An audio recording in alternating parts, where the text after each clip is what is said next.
আচ্ছা, ওকে। তাহলে আমরা আজকে আমি যেটা বলতেছিলাম যে খুবই ইম্পর্টেন্ট একটা পাওয়ার সিস্টেমস কোর্সের ইম্পর্টেন্ট একটা টপিক হচ্ছে পাওয়ার ফ্লো অ্যানালাইসিস। আজকে আমরা পাওয়ার ফ্লো অ্যানালাইসিস শিখবো। তো তাহলে দুইটা ক্লাস লাগতে পারে এটার জন্য। আচ্ছা, তো তাহলে প্রথমে আমরা কিছু বেসিক্স নিয়ে কথা বলবো।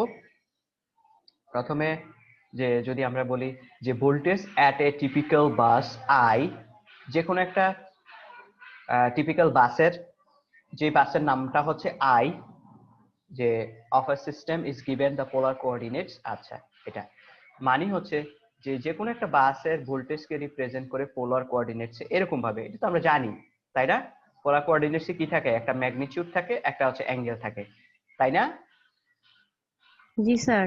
আচ্ছা, তো এটাকে এই পোলার কোঅর্ডিনেটস কে যখন আমরা রেক্টেঙ্গুলারে নিতে চাই, তখন আমরা ইউলার ফর্মুলাতে এক্সপেনশন করি, সেটা হচ্ছে যে এইটা আসে। এটা যে কথা, এটা একই কথা। আচ্ছা, and voltage at another bus J is similarly by changing the subscript from I to J, and the current injected from any network at bus 1 in terms of the elements. ভোল্টেজের ক্ষেত্রে আমরা এইভাবে লিখি, আর কারেন্টের ক্ষেত্রে ধরেন যে কোনো একটা নেটওয়ার্কের মধ্যে ধরেন কারেন্ট আমরা যে ওই কেসিএল অনুযায়ী আর কি, কেভিএল কেসিএল যে আমরা বলি, এখানে কেসিএল যদি হয়, ধরেন একটা দিয়ে এই লাইনটা দিয়ে যদি কারেন্ট ঢুকে, এগুলো যদি কারেন্ট বের হয়, তখন আমরা ওই যে অ্যাডমিটেন্সের রেসপেক্টে অ্যাডমিটেন্সের আর ভোল্টেজের গুণ করলে কারেন্ট পাওয়া যায়, এটা আমরা বলছিলাম তাই না? এটা আলোচনা করছিলাম আমরা। জি স্যার। ধরেন এই যে আমার এই যে ইয়েটা দেখতে পাচ্ছেন, এখানে এন্টারিং কারেন্ট কয়টা? স্যার একটা। আর লিভিং কারেন্ট সবগুলো। তো একটা। তাহলে হ্যাঁ, আমি যদি বলি যে ধরেন এটা আই আই আই, এটা হচ্ছে যে এটা দিয়ে কারেন্ট ঢুকছে আর সবগুলো দিয়ে কারেন্ট বের হচ্ছে। তাহলে আমরা এগুলো এইভাবে লিখতেই পারি, তাই না? জাস্ট আমি এটা নরমাল ফর্মুলা আর কি। তো এটাকে যদি আপনি জেনারেলাইজ করেন, দেখেন সবগুলোকে এই যে n এর ভ্যালু 1 থেকে n পর্যন্ত, ক্যাপিটাল n পর্যন্ত, যেখানে y হচ্ছে i থেকে n পর্যন্ত। ওই যে ধরেন nটা কি, এইটা না, এই যে 1 2 করে ইনক্রিমেন্ট যেটা স্যার বের হচ্ছে, হ্যাঁ, এই যে 1 2 3 করে যেটা বাড়ছে। তো তাহলে এখানে আর এখানে এই যে ভোল্টেজের ভ্যালুটাও হচ্ছে n এই হবে, ঠিক আছে? সো এইভাবে এটা লেখা যায় আর কি, কারেন্ট ইকুয়াল টু, আমরা এটা লিখতে পারি। তো আমরা একটা জেনারেল ফর্মুলা, ওকে। এগুলো কেন শিখছি? বেসিক শিখতেছি। আচ্ছা, তো তাহলে লেট, এটার পরে তো এটাই, হ্যাঁ, লেট আমরা ধরে নিচ্ছি যে এটা হচ্ছে, আমরা পি দিয়ে রিয়েল পাওয়ার বুঝাই, কিউ দিয়ে কি বুঝাই? ডোনেট স্যার, কি? Denote. Reactive power. Real power, reactive power. P দিয়ে হচ্ছে রিয়েল পাওয়ার, কিউ দিয়ে reactive power. Reactive power. Reactive power. Real পাওয়ারের পি মানে হচ্ছে যে পি হচ্ছে V I cos theta. Cos theta. এটার ইউনিট হচ্ছে কি? ওয়াট, ঠিক আছে? রিয়েল পাওয়ারের ইউনিট হচ্ছে ওয়াট। আর রিঅ্যাক্টিভ পাওয়ার মানে কি? বিআই সাইন থিটা। Sine theta. এটার ইউনিট কি?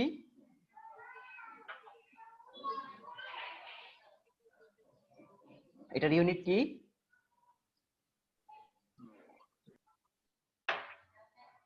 কথা বলে না কেন? আচ্ছা, অন্যরা কোথায়? মাত্র 12 জন কেন আপনাদের 30-35 জন স্টুডেন্টের মধ্যে? এটা ভার বলে, ভার, বি এ আর। এটার অর্থ হচ্ছে রিঅ্যাক্টিভ ভোল্ট অ্যাম্পিয়ার।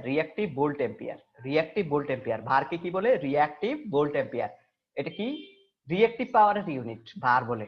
আর যদি বড় হয় তাহলে কিলো হয়, যদি আরো বড় হয় মেগা হয়। এখানে কিলো আসতে পারে, মেগাও আসতে পারে আর কি। তো মূল কথাটা হচ্ছে ভার বলে, রিঅ্যাক্টিভ ভোল্ট অ্যাম্পিয়ার। ওকে, সবাই কি জি আমার স্যার। আচ্ছা, তো তাহলে এটা হচ্ছে রিয়েল পাওয়ার, এটা হচ্ছে reactive power of A network of the bus.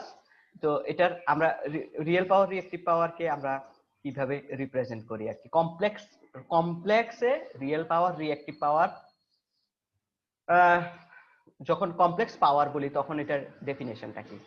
Complex পাওয়ারের মনে আছে আপনাদের কিনে জানি না, আপনারা পাওয়ার ইলেকট্রিক্যাল সার্কিট 2 তে পড়ে আসছেন, ভোল্টেজ আর কারেন্টের কমপ্লেক্স কনজুগেট, মনে আছে?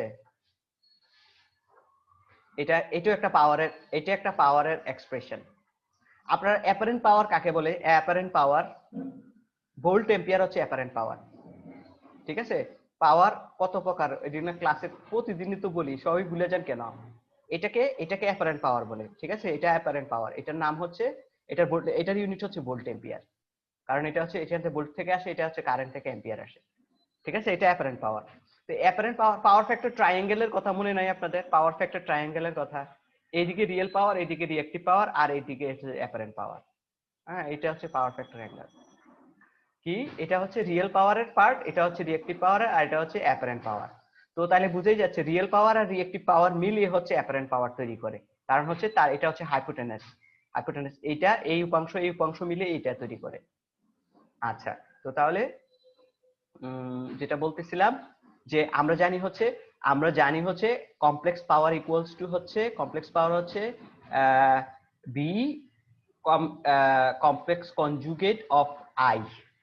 তো এটার ডেফিনেশনটা হচ্ছে পি প্লাস জে কিউ।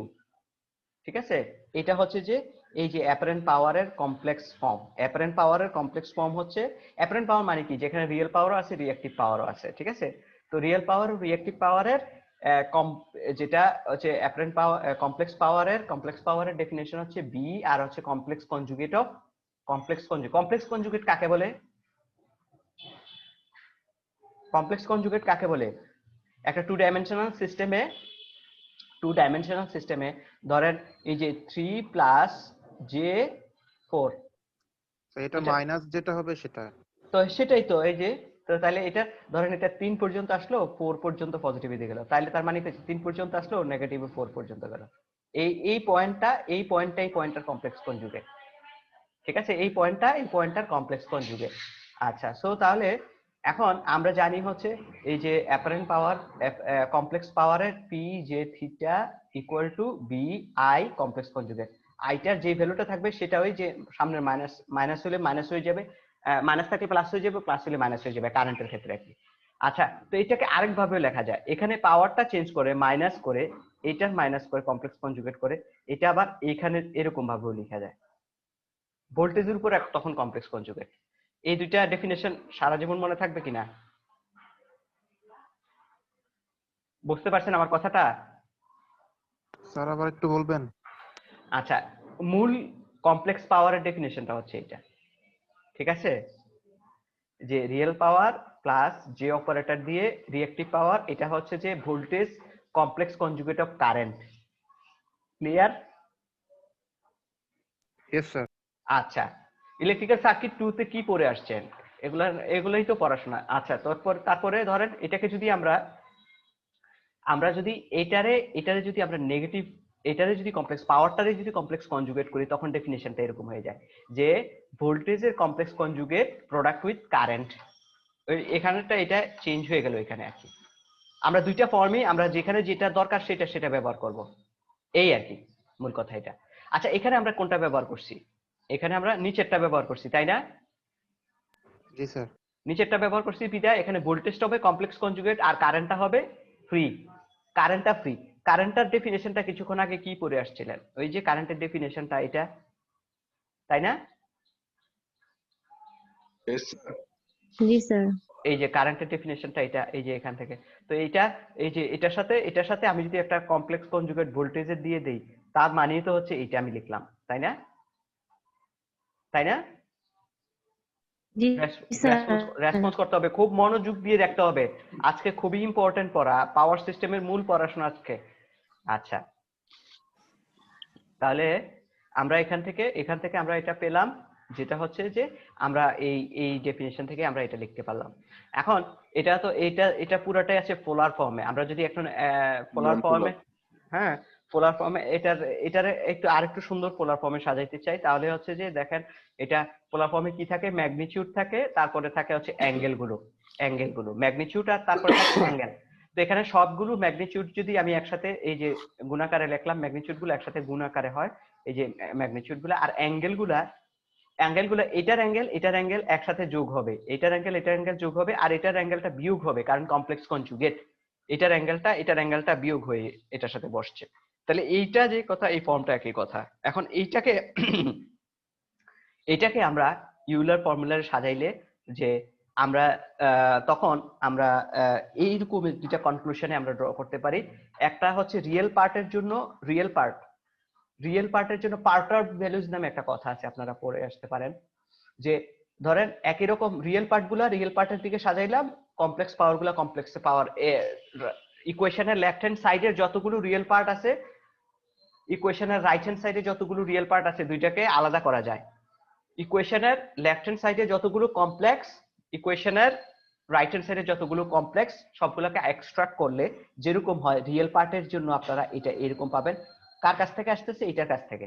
কিভাবে? এটা ওই যে এইটা পুরোটা অ্যাঙ্গেল, এখন কজ এই পুরো অ্যাঙ্গেলটা ধরলাম এটা পুরোটা theta plus J sine theta, এইটা থিটা যদি হয় তার সাথে গুণাকারে আছে এই জিনিস তিনটা, ঠিক আছে? এই জিনিস তিনটা।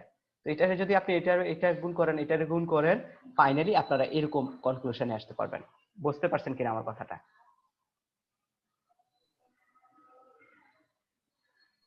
Response please. স্যার আরেকবার একটু বুঝালে ভালো হয়। আচ্ছা, তাহলে আমি যেটা বললাম যে এই পোলার ফর্মটাকে যখন এই পোলার ফর্মটাকে আমরা যখন রেক্টেঙ্গুলার ফর্মে নিব তখন এটা কিরকম হবে? ওই যে আমি দেখাইছিলাম, এই যে এরকম এরকম করে লেখা যাবে না? জি স্যার। এরকম করে সবাই। আর হ্যাঁ। অন্যরা কোথায়? অন্যরা তো রেসপন্স করে না, মাত্র 13 জন। হ্যাঁ, ঠিক আছে। এখান থেকে এরকম করে আমরা যখন লিখবো তখন দেখেন এখানে একটা রিয়েল পার্টের একটা অংশ থাকবে, একটা রিয়েক্টিভ পাওয়ারের অংশ থাকবে, তাই না? জি স্যার। জি স্যার। একটা হচ্ছে রিয়েল পার্ট, একটা imaginary part. Imaginary real part গুলা একসাথে আলাদা করতে পারবো। এখানে দেখেন পরের ইয়েতে চলে যায়, এটা এখান থেকে আর কি রিয়েল পার্ট গুলো আলাদা করবো, ইমাজিনারি পার্ট গুলো আলাদা করলে রিয়েল পার্টের অংশ হবে এইদিকে হবে পিআই আর এইদিকে হবে এইটা, ঠিক আছে?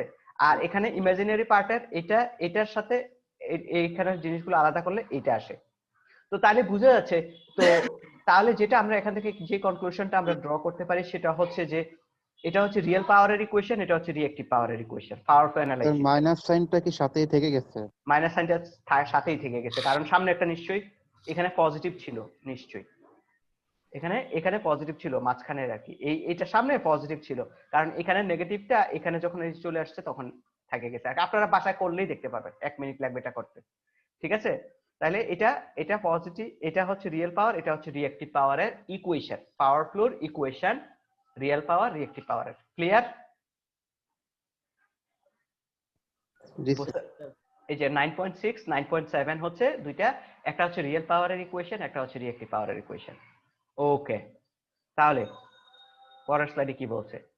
এখানে বলা হচ্ছে the equation 9.6 9.7 constitute the polar form। তারা কোন ফর্মে আছে? পোলার ফর্মে আছে না? কি ফর্মে? পোলার ফর্মে আছে। জি স্যার, পোলার ফর্মে। আচ্ছা, তো তাহলে গেল।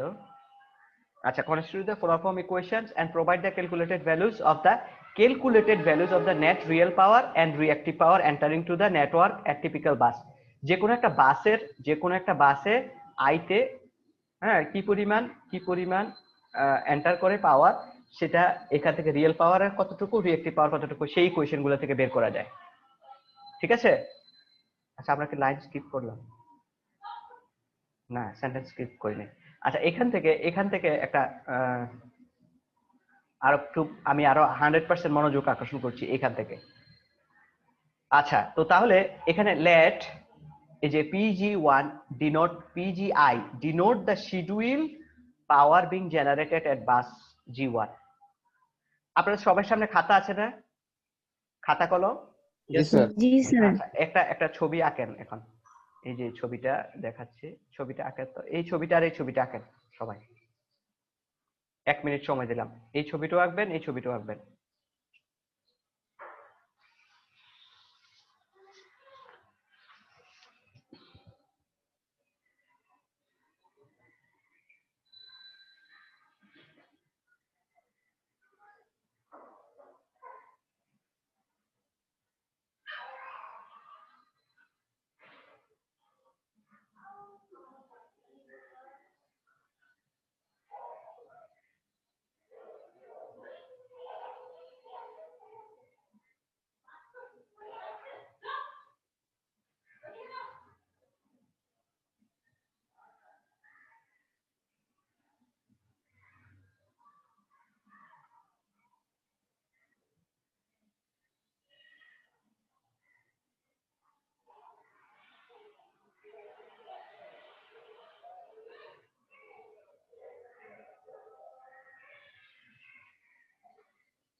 ওকে, সবাইকে আসছেন? জি স্যার। আচ্ছা, তো কথা বলেন না কেন আপনারা আঁকার পরে? ওকে, তাহলে আঁকা যদি হয়ে থাকে এখান থেকে আমি পড়তে পড়তে না, এখান থেকে একটু আগে বুঝিয়ে যাই, এটা ভালো হবে। এইখানে এই যে জিনিসটা দেখতে পাচ্ছেন যে এটা হচ্ছে একটা জেনারেটর, এখানে এটা হচ্ছে যে লোড, লোডের সিম্বল হচ্ছে এরকম পাওয়ার সিস্টেমে, তাই না? লোডের সিম্বল, এটা হচ্ছে জেনারেটরের সিম্বল, আর এটা হচ্ছে বাসের সিম্বল, তাই না? বাসের সিম্বল। তার মানে হচ্ছে এই বাসটার মধ্যে দেখেন একটা জেনারেটর কানেক্টেড করা আছে, একটা লোড কানেকশন। এটা যদিও দেখেন এখানে কানেকশন, তার মানে হচ্ছে বাসের থেকেই কানেকশন, বাসের মধ্যেই লোডটা কানেকশন। আচ্ছা, তার মানে কারণ এখানে আর কোনো নোড আছে, এটা একই তো তার, এখানে যে কথা এখানে দেওয়া একই কথা। তার মানে হচ্ছে এখানে দেখেন এই জেনারেটরটা এতটুকু পাওয়ার জেনারেশন করবে, এটাকে বলা হয় শিডিউল পাওয়ার। ঠিক আছে, জেনারেটেড বাই দ্য জেনারেটর। ঠিক আছে, শিডিউল। ধরেন আপনার জেনারেটরটা কতটুকু পাওয়ার জেনারেশন করতে পারে, কতটুকু জেনারেশন করে, ঠিক আছে, এটাকে বলা হয় শিডিউল পাওয়ার। আর এটা হচ্ছে যে শিডিউল লোড, কতটুকু লোড আপনার এই যে বাসের মধ্যে কানেক্টেড আছে। ঠিক আছে, তো তাহলে এটার ডিফারেন্স হইলে, এটার যদি ডিফারেন্স হয় তাহলে কি এই যে জেনারেটরটা বাসের মধ্যে পাওয়ার কন্ট্রিবিউশন করতে পারবে, নাকি যদি সমান সমান হয় তাহলে বাসের মধ্যে কোনো, আর এদিক দিয়ে এই বাসটার মধ্যে আরেকটা জিনিস, এই বাসটার মধ্যে আরো কিছু লাইন দেখতে পাচ্ছেন, যে লাইনগুলো দিয়ে পাওয়ার অন্য জায়গায় যাচ্ছে, বুঝতে পারছেন? জি স্যার। অন্য Yes, জায়গায় sir. অন্য জায়গায় নিয়ে যাওয়া হচ্ছে। তাহলে দেখেন এইটা আর এটা যদি সমান হয়ে যায়, এদিকে কোনো পাওয়ার যাবে? না স্যার, কারণ জিরো হয়ে যাবে। যতটুকু জেনারেশন ততটুকুই এখানে লোড। লোডে চলে যাচ্ছে। হ্যাঁ, তাহলে আর এইখানে লোডগুলো আর পাচ্ছে না, এই দিকের যে লোডগুলো এগুলাতে আর পাচ্ছে না। তো এখন এটাকে বলা হয় শিডিউল জেনারেশন, আর এটাকে বলা হয় শিডিউল লোড। আর এইটা যেটা, এটা দুইটা ডিফারেন্সটা যেটা, এটা হচ্ছে যে schedule load injected at the bus, schedule পাওয়ার যে কতটুকু পাওয়ার, এইটা যদি ধরেন লোড যদি কম হয়, এখানে যদি আপনি ধরেন 1000 মেগাওয়াট জেনারেশন করেন, এখানে যদি আপনার লোড হয় 300 মেগাওয়াট, তার মানে হচ্ছে এই ভ্যালুটা হবে 700 মেগাওয়াট, তাই না? আমি আবার বলছি, ধরেন এটা হচ্ছে 1000 মেগাওয়াট জেনারেশন করছে এই জেনারেটরটা, আর এখানে লোডটা হচ্ছে 300 মেগাওয়াট, তার মানে কি এই ভ্যালুটা কত হবে?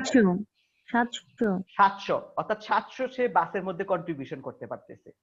ঠিক আছে, জি স্যার। জি স্যার। এটাই হচ্ছে যে, তাহলে এটাকে বলা হচ্ছে schedule power generation, schedule load, আর schedule power injected at the bus. এই তিনটা ডিফারেন্ট নাম। আর এইটা কি জিনিস? এটা হচ্ছে যে ওই যে কিছুক্ষণ আগে আপনি যে পাওয়ার ফ্লো ইকুয়েশনটা বের করছেন না, হ্যাঁ, যে আমরা কিছুক্ষণ আগে যে পাওয়ার ফ্লো ইকুয়েশনটা বের করলাম, এই যে জি স্যার।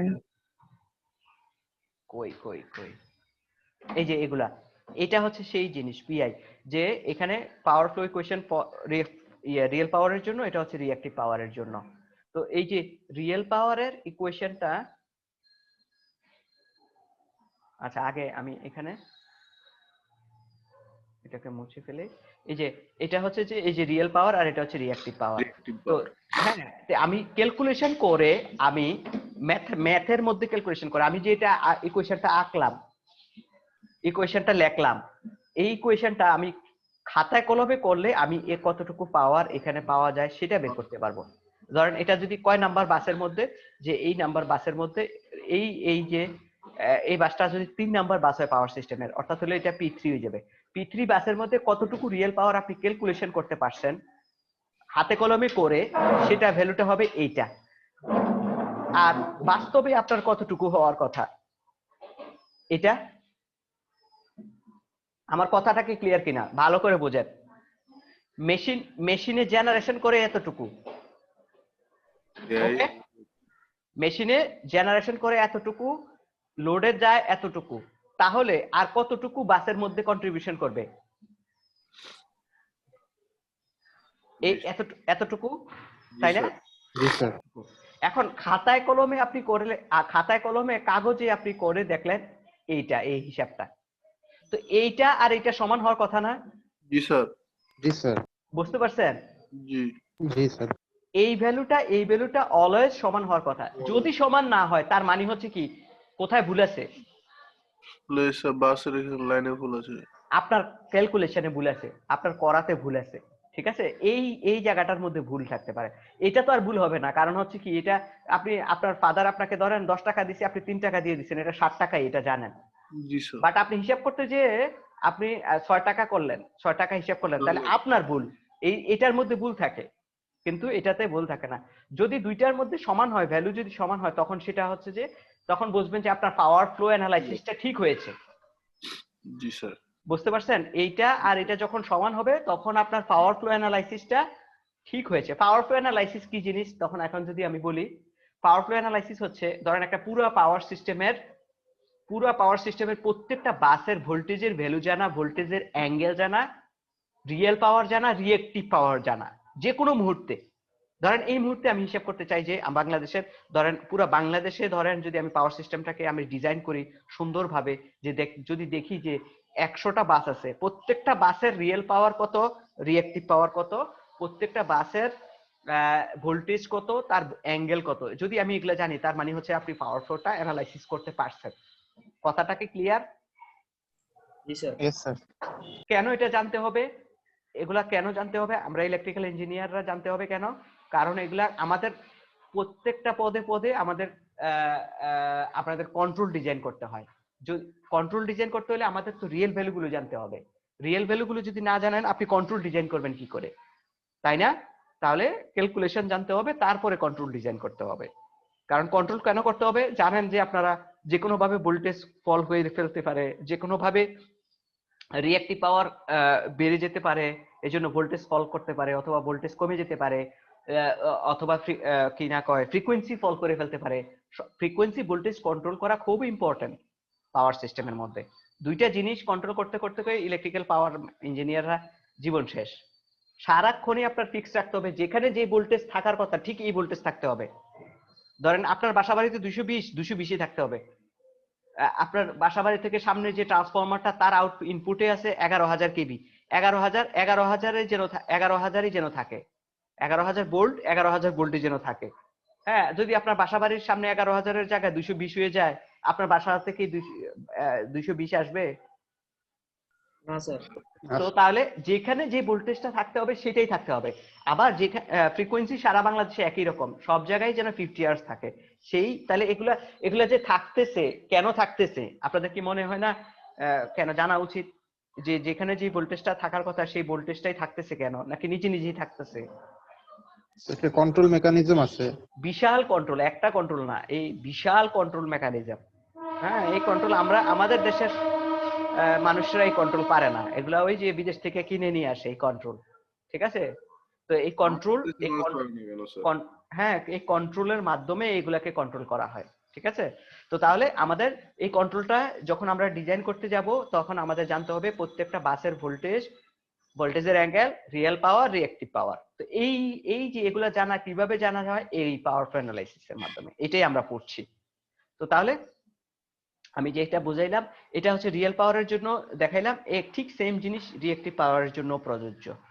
আচ্ছা, তো তাহলে আমি আবার চলে যাই একটু। স্যার একটু ছোট্ট বিষয় একটু ক্লিয়ার করুন। আসান। জি স্যার। হ্যাঁ বলেন।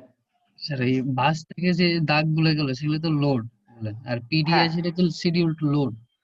তো এই দুই লোডের মধ্যে পার্থক্যটা বুঝলাম না, কোন কোন ধরনের লোড দুইটা? আচ্ছা, এখানে আমরা ফিরে আসবো। আচ্ছা, এটা হচ্ছে যে ধরেন এটা হচ্ছে যে ধরেন ডিস্টেন্ট, মানে ডিস্টেন্ট বলতে হচ্ছে দূরে কোথাও পাওয়ারটা পাঠাচ্ছেন, ঠিক আছে?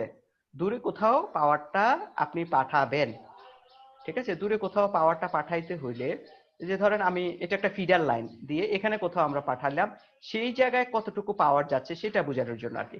ধরেন এই জেনারেটরের এই বাসের সাথেই এই লোডটা কানেক্টেড আছে বিদায়, এই লোডটা সরাসরি কানেক্টেড, সরাসরি লোড। আর এখানে ধরেন অনেক দূরে কোথাও লোডটা দিয়ে বুঝাইলাম আর কি। হ্যাঁ, শিডিউল, এটাকে অন্যভাবে কিভাবে বলা যায়, ধরেন এখানে এই যে বাসটার মধ্যে ওই এইগুলো আমি জানি না কতটুকু, এগুলা ভেরি করতে পারে, বাট এই লোডটা কখনো ভেরি করবে না, এরকম যদি হয় ব্যাপারটা। ঠিক আছে, এই বাসের যে লোডটা, এই লোডটা ধরেন একই আছে, বাট আর এইগুলো যদি চেঞ্জ হয়, যে কারণ হচ্ছে যে সময়ের সাথে সাথে এগুলা চেঞ্জ হচ্ছে, হ্যাঁ, এই যে চেঞ্জ গুলো আমি যে এটা ফিক্স রেখে এই যে চেঞ্জেস গুলো তার অ্যানালাইসিসটা করো, পাওয়ারফুল অ্যানালাইসিস। এটা হচ্ছে একটা ছোট্ট একটা জেনারেল ফর্মি, মানে একটা স্কেমেটিক, যা দিয়ে একটা পাওয়ার ফ্লোকে বোঝানোর জন্য আর কি, যে এরর কোথায় হয়, কোথায় ইয়ে হয়, এইটা বোঝানোর জন্য এটা ইয়ে করতেছে। আপনারা যখন আরো, আমি আসান আরো ক্লিয়ার হবেন যখন আমরা ম্যাথটা শুরু করব। আমি আবার তাহলে একটু বলছি, ভালো কোয়েশ্চেন ছিল এটা, ভালো একটু একটা। শিডিউলড লোডটা একটু যদি বলতেন। আচ্ছা, শিডিউলড লোডটা আসলে কি?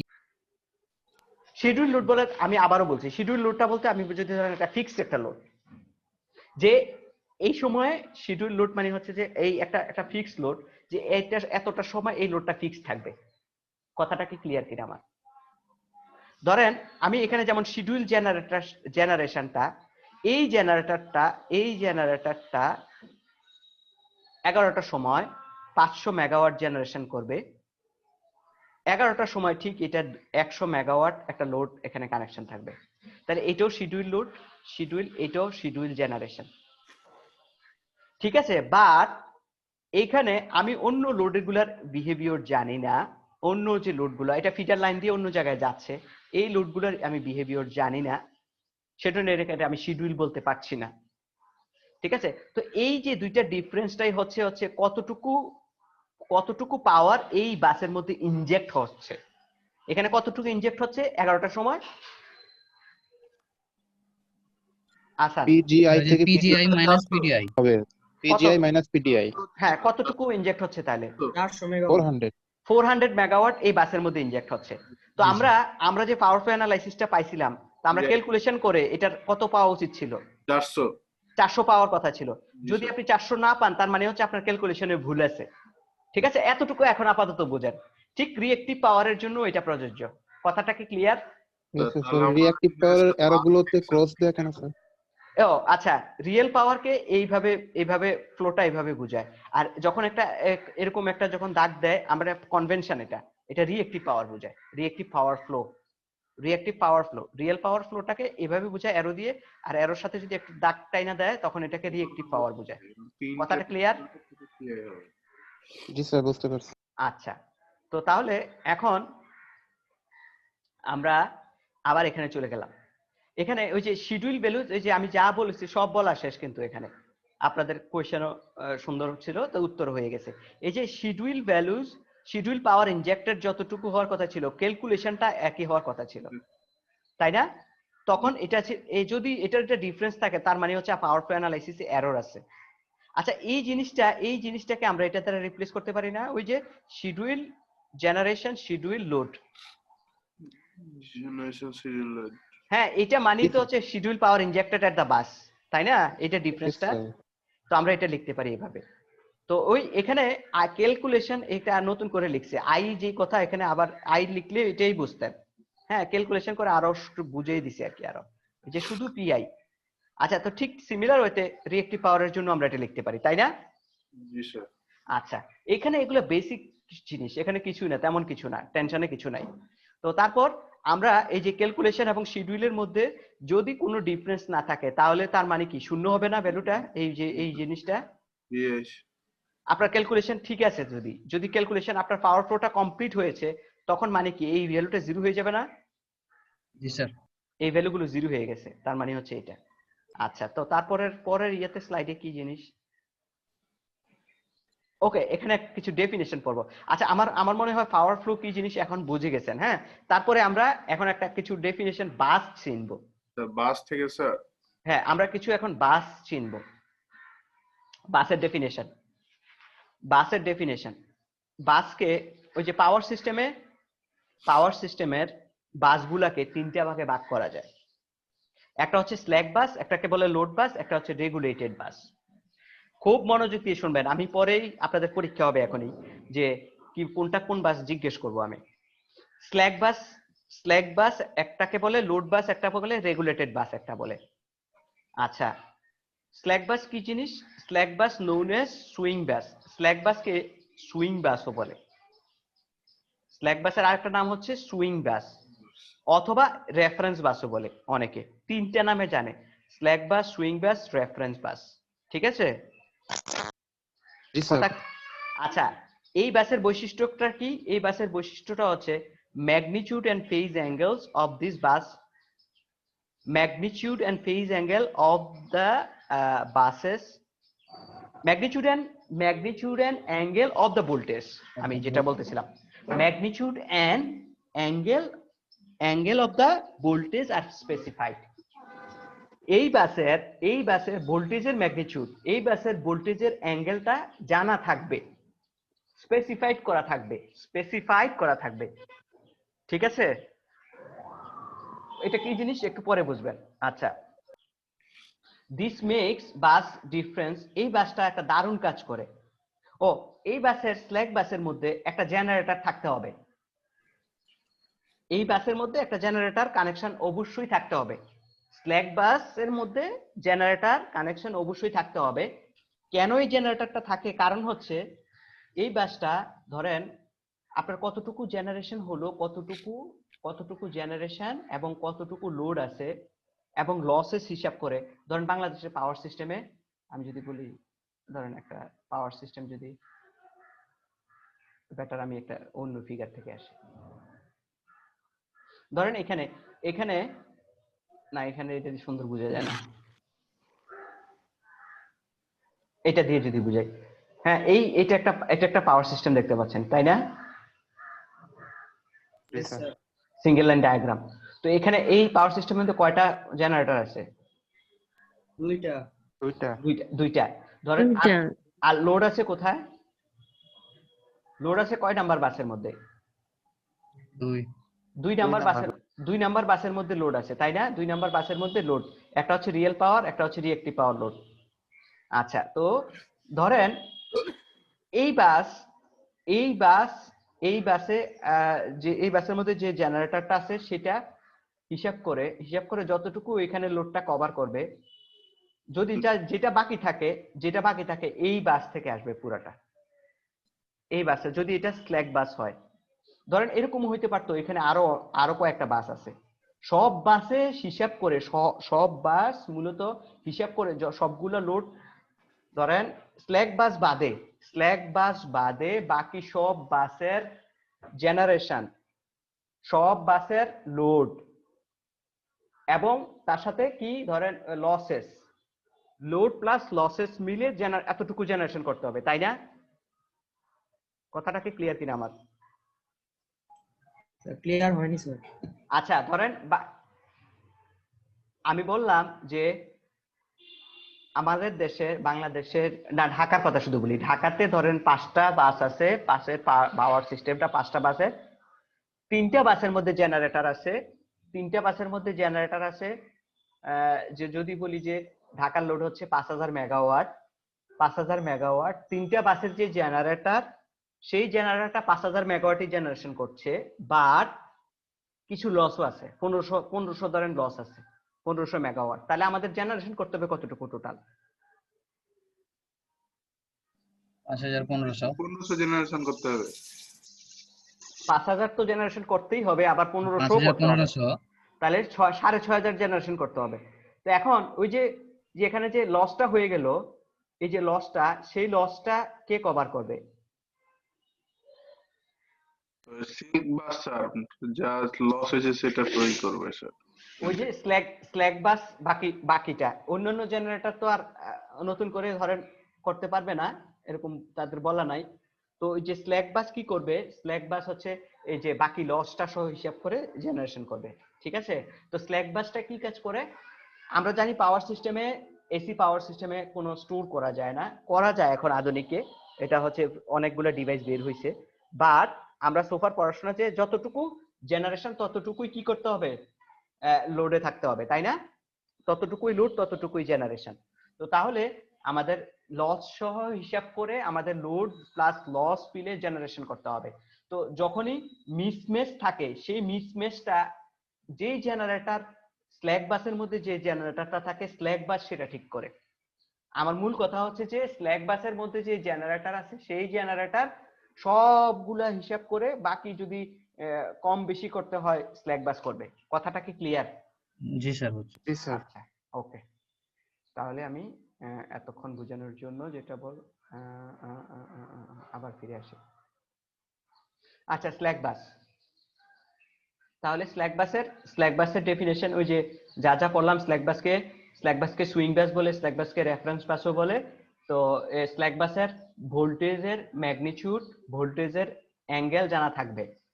তাহলে তারপরে হচ্ছে যদি কোনো ডিফারেন্স থাকে জেনারেশন এবং লোডের মধ্যে এবং লস সহ চিন্তা করে সেই যে মিসম্যাচটা সে দূর করবে হচ্ছে স্ল্যাক বাসের ডেফিনেশন আমাদের ক্লিয়ার। আচ্ছা, সাধারণত পাওয়ার সিস্টেমে আমরা যে পাওয়ার সিস্টেম অ্যানালাইসিস করি, 1 নাম্বার বাসকে স্ল্যাক বাস ধরি। ঠিক আছে, 1 নাম্বার বাসটাকে স্ল্যাক বাস হিসাবে আমরা ধরি আমরা ম্যাথের মধ্যে। এটা আপনারা যখন ম্যাথ দিবে, যখন আপনারা দেখুন লিখেই দিবে স্ল্যাক বাস। আচ্ছা, 2 নাম্বার বাসটা লোড বাস বলা হয়। এই বাসের মধ্যে at this bus active and reactive power are specified. তাহলে এই বাসে অ্যাক্টিভ পাওয়ার এবং reactive power specified. The magnitude and phase angle of the bus voltage are unknown, and these buses also called the PQ bus. যেহেতু active power এবং reactive পাওয়ার জানা থাকে, সেজন্য এটাকে আরেকটা নামে বলে PQ বাসও বলে। তো তাহলে এখানে কি জানা নাই? লোড বাসের মধ্যে কি জানা নাই? Sir, phase angle of the bus voltage, phase angle, magnitude and phase angle. Magnitude আর ফেজটা জানা থাকে না। ভোল্টেজের ম্যাগনিটিউড, ভোল্টেজের অ্যাঙ্গেল জানা থাকে না। আর জানা থাকে কি তাহলে? অ্যাক্টিভ আর রিঅ্যাক্টিভ। অ্যাক্টিভ পাওয়ার এবং রিঅ্যাক্টিভ পাওয়ার জানা থাকে। স্ল্যাক বাসে কি জানা থাকে, কি জানা থাকে না? স্ল্যাক বাসে আমাদের ম্যাগনিটিউড এন্ড ফেজ জানা থাকে। হ্যাঁ, তাহলে অ্যাক্টিভ এবং রিঅ্যাক্টিভ অ্যাক্টিভ আর পাওয়ার, রিঅ্যাক্টিভ পাওয়ার জানা থাকে না। গুড, এখনই তো মুখস্থ হয়ে যাচ্ছে আপনাদের। হ্যাঁ, তাহলে হচ্ছে রেগুলেটেড বাস। দেখি, এই দিস বাসেস আর দ্য জেনারেটর বাস। এই বাসটার মধ্যে একটা জেনারেটর থাকবে। ঠিক আছে, এই বাসের মধ্যে জেনারেটর থাকবে।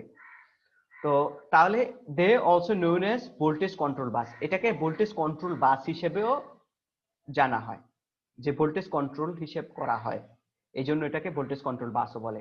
তাহলে at this buses real power and voltage magnitudes are specified. এই বাসের মধ্যে রিয়েল পাওয়ার জানা থাকে, এই বাসের মধ্যে ভোল্টেজের ম্যাগনিটিউডটাও জানা থাকে। তাহলে জানা থাকবে না কি? তাহলে আপনারাই বলেন এখন। Reactive phase and reactive power.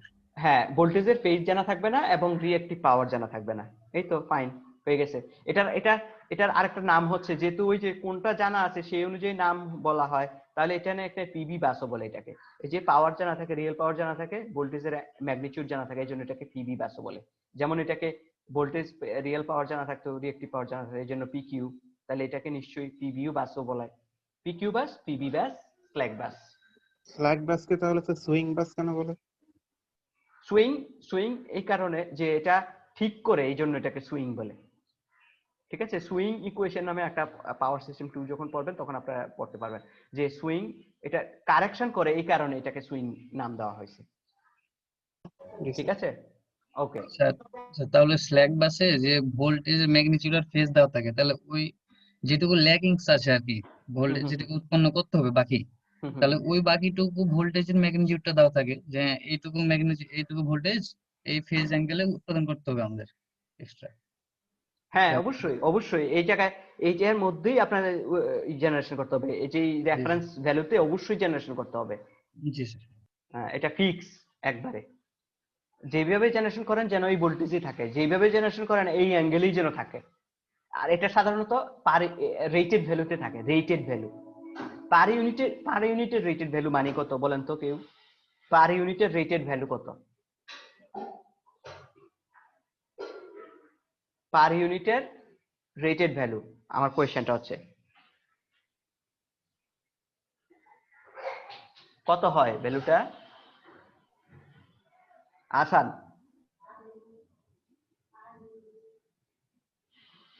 Hello sir ভুলে গেছি স্যার। মনে নাই স্যার। পার ইউনিটের রেটেড ভ্যালু হচ্ছে 1। পার ইউনিট কাকে বলে? পার ইউনিট হচ্ছে actual value by base value. Actual value by base value. তো ধরেন যে আমি বললাম বেজ। আমি বললাম যে কি বললাম যে পার ইউনিটের রেটেড ভ্যালু কত বেজ অ্যাকচুয়াল, তাহলে রেটেড ভ্যালু হচ্ছে যে ধরেন একটা একটা আপনি 2 নাম্বার বাস, আমি যেটা বললাম যে বাসা বাড়িতে 220 ভোল্ট দেখতে চাচ্ছি, 220 ভোল্ট, এটা বেস ভ্যালু হচ্ছে 220 ভোল্ট, হ্যাঁ, এবং অ্যাকচুয়াল ভ্যালু যদি 220 হয়, 220ই হয় অ্যাকচুয়াল ভ্যালু। আর যখন আপনার স্টেডি স্টেটে থাকে আর কি মেশিন, স্টেডি স্টেট মানে হচ্ছে যা ছিল তাই আছে, যা থাকার কথা তাই আছে, হ্যাঁ। রেটেডও মানে হচ্ছে এরকম, যা থাকার কথা তাই আছে। রেটেড পার ইউনিটের রেটেড মানে হচ্ছে যে যা থাকার কথা তাই আছে। যে ধরেন বাসা বাড়িতে 220 থাকার কথা 220ই আছে, তার মানে কত রেজাল্ট কত হবে? 1 হবে। আর আপনি পার ইউনিটের ফেজ অ্যাঙ্গেলের রেটেড হচ্ছে 0, তো তাহলে নিশ্চয়ই স্ল্যাক বাসের ভোল্টেজের বিহেভিয়ারটা এমন হবে, ম্যাগনিটিউড এরকম 1 হবে তার পার ইউনিটের ম্যাগনিটিউড, আর অ্যাঙ্গেলটা হবে 0। সবাই কি ক্লিয়ার কিনা? জি স্যার। আচ্ছা, তো তাহলে এখন আমরা কোনটা কোন বাস আমরা সেটা শিখে গেছি। তো তাহলে আমরা নেক্সট ইয়েতে যাই। আচ্ছা, এখানে এখন আমরা শুরু করতে যাচ্ছি। পাওয়ার ফ্লো অ্যানালাইসিসের অনেকগুলো মেথড আছে। আমরা আপনাদের সিলেবাসে 2টা মেথড, গস সাইডাল মেথড এবং নিউটন র্যাফসন মেথড। গস সাইডাল মেথড, নিউটন র্যাফসন মেথড। তো আমরা আজকে গস সাইডাল মেথডটা শিখব। গস সাইডাল মেথডটা অ্যানালাইসিস এখান থেকে শুরু আর কি। অ্যানালাইসিস করতে যে বেসিক জিনিসগুলো এখানে আমরা দেখব। এখানে দেখেন এটা একটা সিম্পল একটা পাওয়ার সিস্টেমের মতো বোঝা যাচ্ছে, একটা বাস বোঝা যাচ্ছে। এই বাসটা আই নাম্বার বাস, এই জন্য বিআই, এই বাসের মধ্যে ভোল্টেজটা আই। এই বাসের মধ্যে কারেন্ট ইনজেক্ট হচ্ছে, আর বাকি এখানে বাকি জিনিসগুলো যে লাইনগুলো দিয়ে বোঝা যাচ্ছে না কারেন্ট ইন করছে না আউট হচ্ছে। তখন সেক্ষেত্রে কি ধরতে হয় মনে আছে কিনা আপনাদের?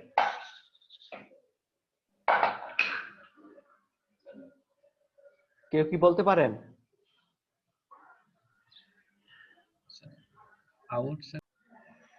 আউট, অবশ্যই আউট। নোডাল অ্যানালাইসিসের কথা মনে আছে? নোডাল অ্যানালাইসিস, জি স্যার। নোডাল অ্যানালাইসিস কেসিএল কে ভিত্তি করে নোডাল অ্যানালাইসিসটা করা হতো।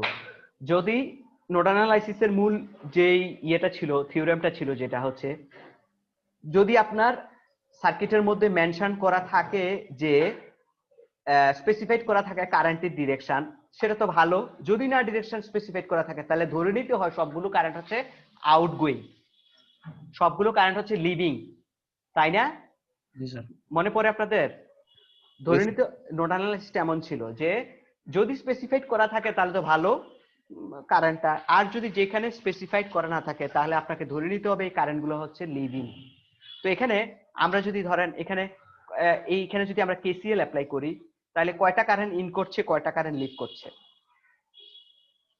একটা কারেন্ট ইন করছে, তিনটা একটা কারেন্ট ইন করছে শুধুমাত্র, আর কয়টা কারেন্ট ইয়ে হচ্ছে? তিনটা। এন সংখ্যক, অসংখ্য। এখানে ওই যে ডট দিয়ে বোঝাচ্ছে হচ্ছে অসংখ্য বোঝাচ্ছে, কত নাম্বার আপনি জানেন না, কতগুলো জানেন না। তো তাহলে আমরা এটা এইভাবে লিখতে পারি ইকুয়েশনটা। দেখেন এখানে আই হচ্ছে ইন করতেছে আর সব কারেন্ট লিভিং। আচ্ছা, কারেন্টের ডেফিনেশন অনুযায়ী আমরা জানতাম কারেন্টকে আমরা লিখতে পারি অ্যাডমিটেন্সের রেসপেক্টে, admittance product voltage equal to current, তাই না? আচ্ছা, তো তাহলে এই বাসটার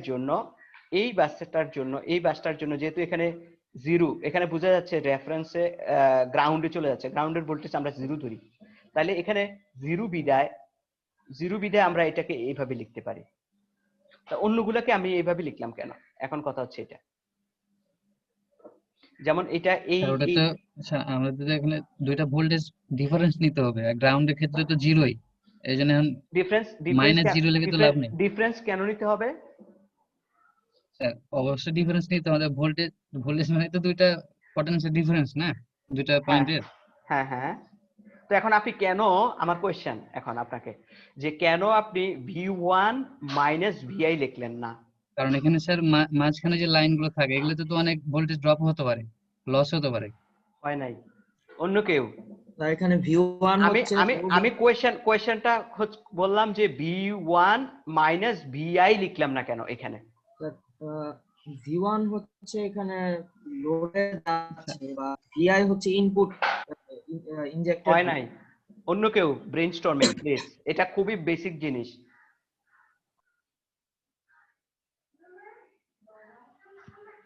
স্যার এখানে আমাদেরকে কারেন্ট সবসময় ওই উচ্চ বিভব থেকে নিম্ন বিভবে যায়। এক্স্যাক্টলি, এখন আসান লাইনে চলে আসছে। সব সময় আমরা কারেন্ট সব সময় হায়ার পটেনশিয়াল থেকে লোয়ার পটেনশিয়ালের দিকে যায়, জি স্যার। হায়ার পটেনশিয়াল থেকে লোয়ার পটেনশিয়ালের দিকে যায়। তো যেহেতু আমরা এইখানের কারেন্টটা হচ্ছে লিভিং, তার মানে হচ্ছে এইখানের ভোল্টেজটা বড় নিশ্চয়ই এটার থেকে, তা না হলে এদিকে কারেন্ট যেত না। ঠিক আছে, তো তাহলে এখানে হায়ার পটেনশিয়াল এটা বড় এটার থেকে, সেজন্যই VI মাইনাস V1 আপনি লিখছেন এই কারণে। ঠিক আছে, এবং তার সাথে গুণ হচ্ছে অ্যাডমিটেন্স। ঠিক সিমিলার ওয়েতে সবগুলো কারেন্টে তো লিভিং, তাহলে নিশ্চয়ই এটা সবার জন্যই বড়। তো এটা আমরা এইভাবে লিখতে পারি, ইকুয়েশনটা লিখতে পারি, তাই না? জি স্যার। এবং এটাকে যখন আপনি সাজাবেন যে বিআইটাকে একসাথে রেখে এই জিনিসগুলো একসাথে আসে, এবং ওই যে যেগুলো 1 থাকে 1 2 3 4 করে n পর্যন্ত বাড়ে, এগুলা থাকে এইভাবে, এভাবে কমন নিয়ে লেখা যায়। তাহলে এই যে এই কোয়েশ্চেনটাকে জেনারেলাইজ ফর্মুলাতে লিখলে এটা আসে। জেনারেলাইজ ফর্মুলাতে কি?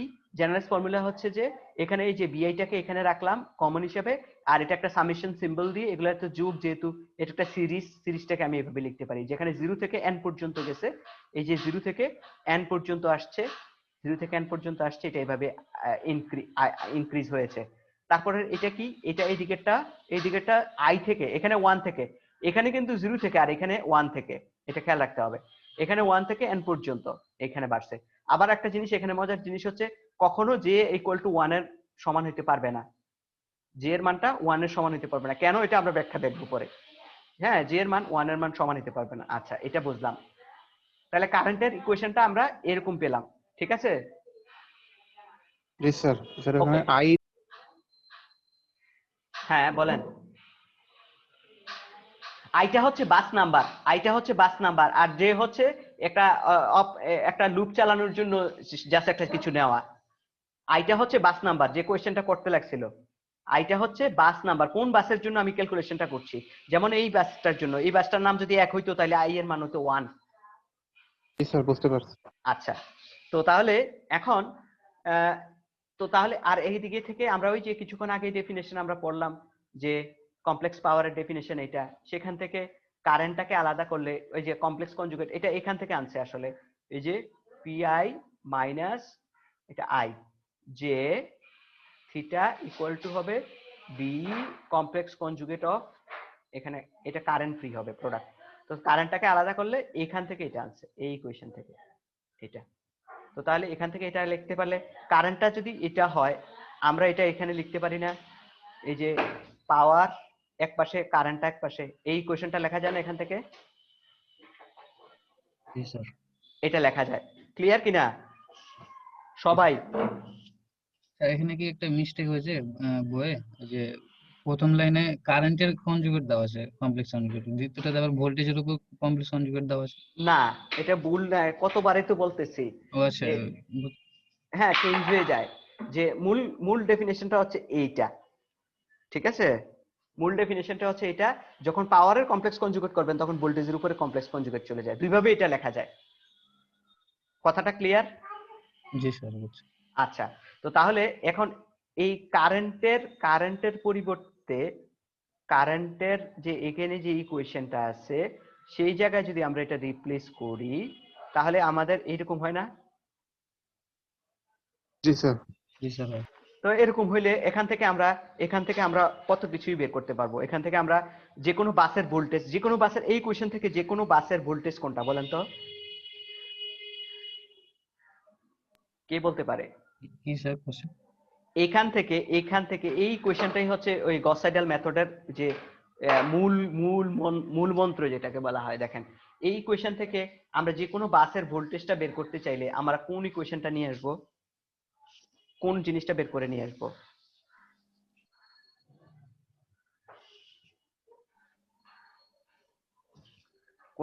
কোনটা আলাদা করবো আমরা বলেন তো?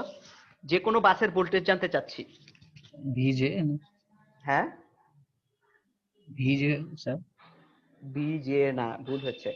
বিজে যেটা কি, আমি আবারও একটু, এখানে একজন কোয়েশ্চেন করলো, যেটা আনছি আমরা লুপ চালানোর জন্য আসলে, এই যে এইটার জন্য, এই যে সামেশন করার জন্য। ও আর sir I VI VI I I এইটা ভিআই আলাদা, ভিআই স্যার এইটা আলাদা করতে হবে আপনাদের। জি স্যার বুঝতে পারছেন? এটা আলাদা করতে হবে। সবাই কি বুঝতেছেন কিনা? আন্দাজ দুই একজন বুঝলে যে হবে না। আরেকবার একটু বুঝান তো স্যার, হ্যাঁ আরেকবার একটু বুঝান তো স্যার। হ্যাঁ, আমি এটা বলতেছি। দেখেন, এই যে আইটা কি জিনিস, এখানে যেটা কি জিনিস, এখানে খেয়াল করে দেখেন। আইটা হচ্ছে যে বাসের কে বোঝাচ্ছে, বাসকে বোঝাচ্ছে, ঠিক আছে? আর যেটা হচ্ছে কি, যেটা দেখেন এখানে, যে এখানে ওই যে এখানে বাসকে বোঝাচ্ছে না, আসলে এখানে যে একটা, এই যে একটা সিরিজ বোঝাচ্ছে, সিরিজটাকে কমপ্লিট করার জন্য এটা বোঝাচ্ছে। হ্যাঁ, এখানে সিরিজটা শুরু হয়েছে এখানে 0 থেকে n পর্যন্ত, এই জন্য এটা যে দিয়ে যে 0 থেকে n পর্যন্ত নিছেন। বাট এখানে সিরিজটা শুরু হয়েছে 1 থেকে n পর্যন্ত, এই জন্য যেটা এখান থেকে নিছেন। অর্থাৎ তাহলে যেটা হচ্ছে যে জাস্ট একটা একটা নাম্বার রিপিটেশন, যে কয়টা বাস আছে সেই জিনিসটা বোঝানোর জন্য, কয়টা বাস আছে, নাম্বার অফ বাসেস বোঝানোর জন্য। বাট আপনার আইটা হচ্ছে কোন বাসের জন্য হিসাবটা করছেন সেটা। সবাই কি আমার ডিফারেন্সটা বুঝতে পারছেন যে আমার কথার? জি স্যার জি স্যার। হ্যাঁ, তাহলে এই কোয়েশ্চেনটা হচ্ছে মূল ইকুয়েশন আমি বলছি। তো আমি, আমার কোয়েশ্চেনটা ছিল কিছুক্ষণ আগে, যে আমি যে ধরেন যে কোনো একটা বাসের ভোল্টেজ জানতে চাচ্ছি, তাহলে এই কোয়েশ্চেন থেকে কোন জিনিসটাকে আলাদা করলে আমি আমার এই রেজাল্টটা পেয়ে যাব? ভোল্টেজ জানতে চাচ্ছি, ভিআই ভিআই শুধু বিআইটা আলাদা করতে হবে। কোন এই বিআইটা আলাদা করলে হবে? এটা না, এটা কমপ্লেক্স না স্যার কনজুগেট আছে, ওটা তাহলে কমপ্লিট আপনাকে করবে ফ্রি যেটা আছে সেটা আলাদা করতে হবে। ঠিক আছে, এটা করলেও হবে। তারপর এটার কমপ্লেক্স কনজুগেট করবে, কে দরকার আছে এত ঝামেলা করার? আমরা সরাসরি যেটা পাই, সরাসরি এটা পাইছি। ঠিক আছে, সরাসরি এটা আলাদা করলে। এখন আমি যদি বলি যে আমি এই এই কোয়েশ্চেন থেকে রিয়েল পাওয়ারটাকে আমি জানতে চাচ্ছি, তাহলে আপনি কোনটা বের করবেন? পিআই টা লাগবে করতে হবে। রিয়েল পাওয়ার, রিয়েল পাওয়ার, তাহলে কোনটা বের করবেন? ভিআই শুধু পিআইটা, পিআইটা যে কোনো ভাবে পিআইটাকে আলাদা করতে হবে, তাই না? জি স্যার। জি স্যার। ইমাজিনারি হলে কিউআই হতো। হ্যাঁ, যদি বলি যে আমি রিঅ্যাকটিভ পাওয়ারটাকে জানতে চাচ্ছি, তাহলে কোনটা আলাদা করব? কিউআই। কিউআই। আচ্ছা, তো যদি এটা বুঝে থাকেন তাহলে পরের লাইনে, এই যে এখানে ওই যে আমরা যখন বিআইটাকে আলাদা করছি, এখানে উপরের K1 প্লাস এই জিনিসগুলো ভুলে যান, এই কথাগুলো, এই কথাগুলো একটু আগে এখন ভুলে যান, যে এইটা কি জিনিস এগুলা কথা ভুলে যান। শুধু মনে করেন যে বিআইটাকে আলাদা করছি, আলাদা করাতে এটা আসছে, এটা সত্য। দেখেন এটা ইকুয়েশনটা চেহারাটা দেখেন, তারপরে বুঝতে পারবেন যে হ্যাঁ এটা সত্য কিনা। এই যে এটাকে আলাদা করতে হলে কি করতে হবে? এইটাকে আগে এদিকে নিয়ে যেতে হবে, পজিটিভ হয়ে যাবে না? এই পাশটা পুরাটা এইখানে চলে যাবে, তারপরে এইটা শুধুমাত্র নিচে যাবে, প্লাস হবে। শুধু এটা নিচে চলে যাবে, তাই না? জি স্যার। ভাগ আকারে। তো তাহলে ডিভাইডেড বাই এটা থাকে। হ্যাঁ, তাহলে এখন এই যে এটা থেকে এটা আসছে, এটা বুঝেই যাচ্ছে। এবং রিয়েল পাওয়ারটাকে আলাদা করতে পারছি এইভাবে। এটা এইখানে আর যে একটা অপারেটর দেখতে পাচ্ছেন, এইখানে এই যে আর এর মতো যেটা দেখতে পাচ্ছেন, এটার অর্থ হলো যে, এটার অর্থ হলো যে রিয়েল পার্টটা, এখানে যেটা, যেই জিনিসটা আপনি পাবেন ক্যালকুলেশন করার পরে, এরকম একটা কমপ্লেক্সের মতো জিনিস আসবে। ধরেন যদি এটা পুরা ক্যালকুলেশন করার পরে আপনি যদি দেখতে পান যে 500 প্লাস জে 900, এই যে অপারেটর, এই আর এর অপারেটরের অর্থ হচ্ছে শুধুমাত্র রিয়েল পার্টটা নাও, 500 নাও। কথাটা কি ক্লিয়ার? আর এখন এইটারে ক্যালকুলেশন করে যদি আপনি আবার এরকম পান, এটার অর্থ হলো, এই জিটার অর্থ হলো তুমি শুধু রিঅ্যাকটিভ পাওয়ারটা নাও এবং সামনে একটা মাইনাসও যোগ দাও, তাহলে এটা -900 হবে। ওই যে একটা মাইনাস আছে সূত্রের মধ্যে, সেই জন্য। কথাটা কি ক্লিয়ার? আচ্ছা, যদি কথা ক্লিয়ার হয়, এখন আমরা ম্যাথে চলে যাব। দেখেন মজার গস সাইডাল মেথড। আচ্ছা, এখানে কেটা, ওই k+1টা কি জিনিস? ধরেন আমি যে বললাম, মনে আছে আপনাদের, schedule ভ্যালুজটা, schedule power injected at the বাস এবং ক্যালকুলেশন ভ্যালুজ, এখানে ক্যালকুলেটেড ভ্যালুজ যদি সেম হইতো তখন আপনাদের ভুল হইতো না, যে অর্থাৎ পাওয়ার ফ্লোটা কমপ্লিট হয়েছে। বুঝতে পারছেন? জি স্যার, একদম শুরুতে বলছিলাম। হ্যাঁ, যদি এটা না হয় তার মানে হচ্ছে যে কোথাও এটা ভুল আছে। তো এটা হচ্ছে আইটারেশন, এগুলো হচ্ছে আইটারেশন। এই যে কে আইটারেশন, এটা হচ্ছে যে কতবারে যে আমরা কারেকশনটা পাবো, হ্যাঁ, এইগুলো উপরের ভ্যালুগুলো হচ্ছে আইটারেশন। আচ্ছা, এটা কি জিনিস আমরা ম্যাথ করলে দেখতে পাবো। আচ্ছা দেখি তাহলে, এখানে এটা হচ্ছে যে ম্যাথটা একটা উদাহরণ। তো তাহলে এই ম্যাথটা ভালো করে একটু পড়েন তো, 1 মিনিট পড়তে দিলাম আপনাদের।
পড়া শেষ?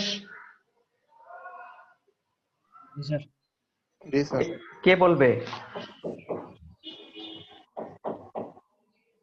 কে বলবে বলেন তো দেখি।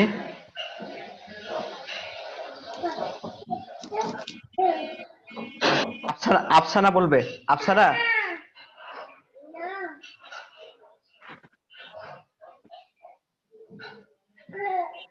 হ্যালো,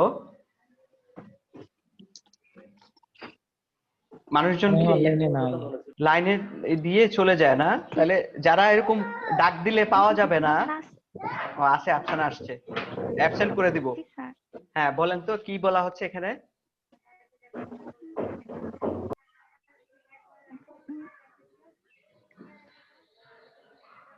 বলেন।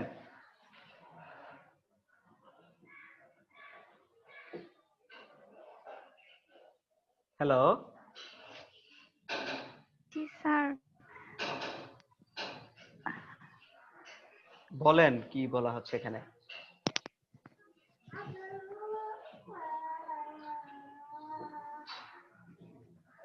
আচ্ছা আফসানা পারতেছে না, অন্য কেউ একজন বলেন তাহলে।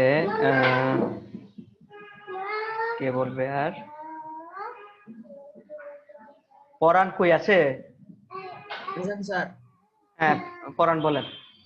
স্যার এখানে ওয়ান লাইন ডায়াগ্রাম দেওয়া আছে এবং সেখানে আমরা বলে দিয়েছি যে বাস 1 হুম হুম ম্যাগনিটিউড অফ বাস 1 এর হচ্ছে 1.05 পার ইউনিট।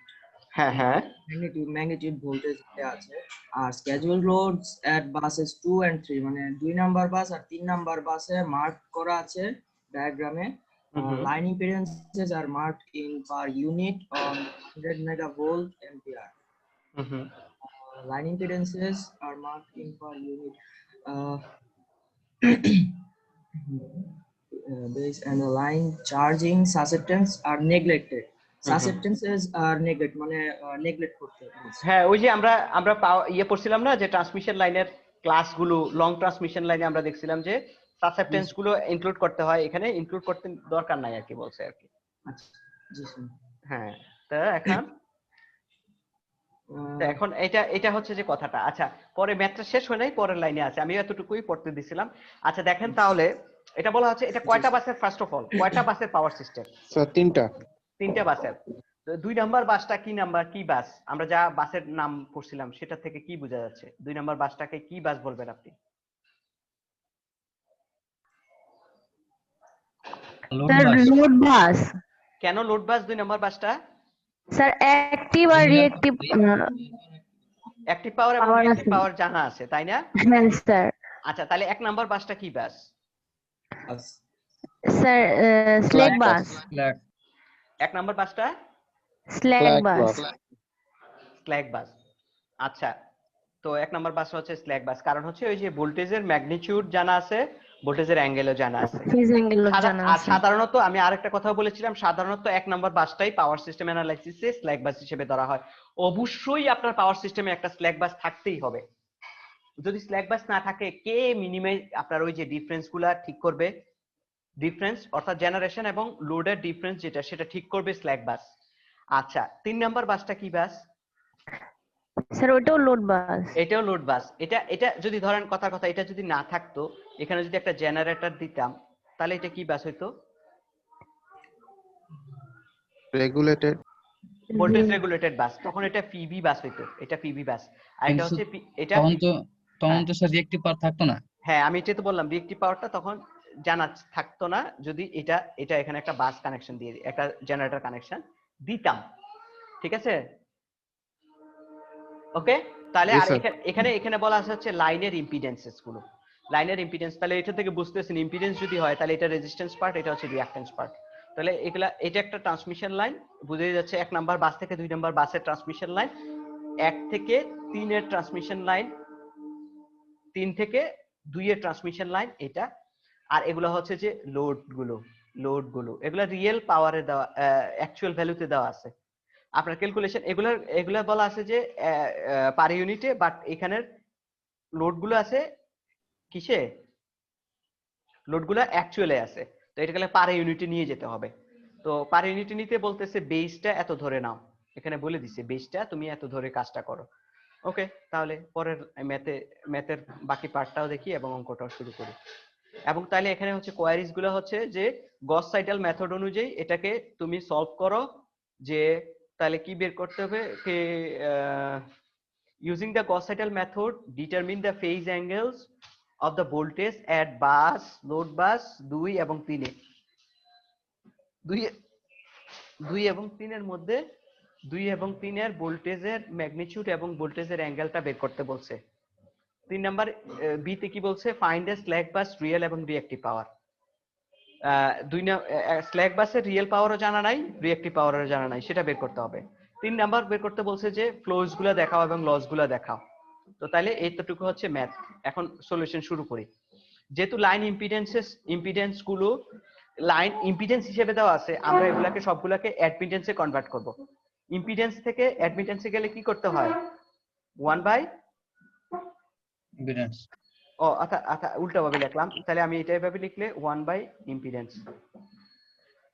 তো তাহলে এখন এখানে ইম্পিডেন্সটা আছে, এই ইম্পিডেন্স গুলাকে ইনভার্স করলাম। ইনভার্স করলে আমরা সবগুলা অ্যাডমিটেন্সেস পেয়ে গেলাম, কারণ অ্যাডমিটেন্স আমাদের কাজে লাগবে প্রত্যেকটা বাসের। 1 থেকে 2 এর বাসের এটা, 1 থেকে 3 বাসের এটা, 2 থেকে 3 বাসের এটা। সবাই কি ক্লিয়ার?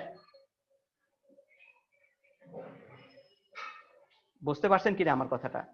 যে আমি যেটা বললাম যে এই বাসের ইম্পিডেন্স আছে, তো এই বাসের অ্যাডমিটেন্স বের করতে হবে। তাহলে কি করতে হবে? সিম্পল এটা ভাগ করতে হবে, সিম্পল ইনভার্স করতে হবে। ঠিক আছে? জি স্যার। জি স্যার, বুঝতে পারছি। ইনভার্স করে বের করে ফেললাম। তো ইনভার্স করে এখানে এগুলা রাখলাম, এই ভ্যালুগুলো কাজে আসবে সামনে। তো তাহলে দেখি কি কাজে আসে। তাহলে এখানে ওই যে আমি যেটা বলেছিলাম যে আমাদের রিয়েল পাওয়ার এবং রিঅ্যাক্টিভ পাওয়ার গুলো আমাদের অ্যাকচুয়াল ভ্যালুতে ছিল, এগুলোকে পার ইউনিটে নিয়ে যেতে হবে, কারণ হচ্ছে ইম্পিডেন্স গুলো পার ইউনিটে আছে, সবগুলো একই সিস্টেমে অ্যানালাইসিস করতে হবে। তো এখানে 2 নাম্বার বাসের রিয়েল পাওয়ার দেওয়া আছে এতটুকু, রিঅ্যাক্টিভ পাওয়ার দেওয়া আছে এতটুকু। তো আমাদের বলছে বেস ভ্যালু হচ্ছে এটা ধরে করলে তাহলে পার ইউনিটে চলে গেল। 3 নাম্বার বাসের রিয়েল পাওয়ার দেওয়া আছে এতটুকু, রিঅ্যাক্টিভ পাওয়ার দেওয়া আছে এতটুকু। তাহলে আমাদের কি করতে হবে? আমাদের বেস ভ্যালু দিয়ে ভাগ করলে আমরা পার ইউনিটে চলে গেলাম। ওকে, তাহলে 2 নাম্বার অ্যাডমিটেন্স নিয়ে আসার কারণটা কি? সুবিধাটা পার ইউনিটে নেওয়া। আমরা কি ইম্পিডেন্স থেকে পার ইউনিটে নিতে পারতাম না? বুঝিনি কথাটা। আমরা কি স্যার ইম্পিডেন্স থেকে পার ইউনিটে নিতে পারতাম না? এটা তো পার ইউনিটেই আছে, এই ভ্যালুগুলো তো পার ইউনিটেই আছে, এগুলো তো পার ইউনিটেই আছে। জি স্যার। হ্যাঁ, আপনি বললেন যে কোশ্চেন হচ্ছে কি স্যার? কোশ্চেনটা কি বলেন তো? কোশ্চেন ছিল যে আমরা অ্যাডমিটেন্স কেন নিলাম? কেন নিলাম? হ্যাঁ, কারণ হচ্ছে এডমিটেন্স কেন নিলাম এতক্ষণ ধরে, যে যদি মনে দেখেন এই যে এই ভ্যালুগুলো কি, এই যে ভ্যালুগুলো অ্যাডমিটেন্স। এই ভ্যালুগুলো কোথাও কিন্তু ইম্পিডেন্স নাই, আছে কি কোথাও ইম্পিডেন্স? সবই অ্যাডমিটেন্স, এই ভ্যালুগুলো ওখানে বসাইতে হবে সরাসরি। জি স্যার। এই জন্য। আচ্ছা, তো তাহলে কোথায় গেলাম আমরা? এখান থেকে এখানে আসলাম। হ্যাঁ, তো তাহলে আমরা লোডগুলোকে পার ইউনিটে নিয়ে নিলাম, লোডগুলোকে পার ইউনিটে নিয়ে নিলাম। আচ্ছা, স্যার এখন সামনে মাইনাস কেন? ও হ্যাঁ, দারুণ কোশ্চেন। এই যে সামনে মাইনাস কেন? যদি যদি বাস থেকে পাওয়ার ড্রোজ করা হয়, বাস থেকে যদি পাওয়ার ড্রোজ করা হয় তখন সেটা মাইনাস হয়। বাস থেকে যদি বাসের মধ্যে যদি পাওয়ার ইনজেক্ট করে সেটা পজিটিভ হয়। ওকে, তাহলে আমরা বাস থেকে দেখি এই বাস থেকে পাওয়ারটা কি হচ্ছে, লোডগুলো বের হচ্ছে না? জি স্যার, জি স্যার। মাইনাস। তাহলে এই জন্য মাইনাস, এটাতে বের হচ্ছে সেজন্য মাইনাস। কথা ক্লিয়ার? জি স্যার। আচ্ছা, তো দেখি তাহলে পরের ইয়েতে। আচ্ছা, এখানে তো আমাদের প্রথম যে কোয়েশ্চেনটা ছিল 2 নাম্বার বাসের ভোল্টেজ এবং ভোল্টেজের ম্যাগনিটিউডটা বের করে দাও। 3 নাম্বার বাসের ভোল্টেজ এবং ভোল্টেজের ম্যাগনিটিউডটা বের করে দাও। তো আমাদের তাইলে ভোল্টেজের ইকুয়েশনটা লিখতে হবে according to Gauss Seidel method, তাই না? কথাটা কি ক্লিয়ার কিনা? জি স্যার। আচ্ছা, তো আমরা ভোল্টেজের ইকুয়েশনটাতে আমরা চলে যাই, তো দেখি ওই যে কিছুক্ষণ আগেই যে বের করছিলাম এটা। হ্যাঁ, আমাদের কয়টা বাসের ইকুয়েশন, কয়টা বাসের ইকুয়েশনটা ছিল আমাদের, ম্যাথটা ছিল কয়টা বাসের টোটাল? তিনটা। তিনটা স্যার। বাস। 3টা বাস। তাহলে জে এর মান কত? 3 জে এর মান কত? 3 3।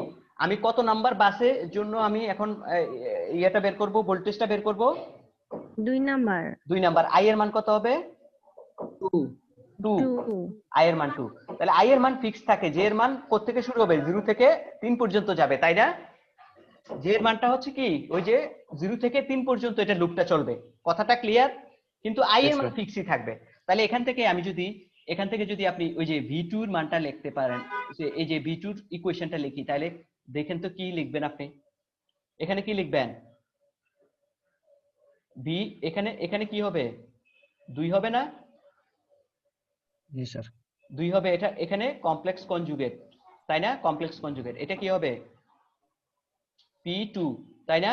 V2 slash minus j Q Q2 schedule. এগুলো আমি এত মানে ইয়ার জন্য লিখলাম আর কি, সময়ের জন্য। আচ্ছা, তারপর এখানে কি হবে? এটা দেখা যাচ্ছে যে এখানে ইয়েটা একটা কিছু নাই এখানে। ওই যে এটা কোথা থেকে শুরু হয় দেখেন, যে আমি একটু ব্যাকে যেতে হবে।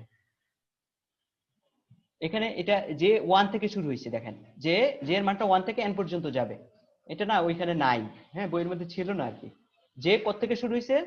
1 থেকে n পর্যন্ত যাবে। যেটা বলতেছি এখানে, এখানে এরকম থাকার কথা ছিল আর কি, যে এটা এই যে যেটা 1 থেকে n পর্যন্ত যাবে। তো তাহলে আমাদের ওই হিসাবে ধরতে হবে। এখানে y এর মানটা কত হবে? i এর মানটা কত আমাদের? 2। i এর মানটা কত? 2 2।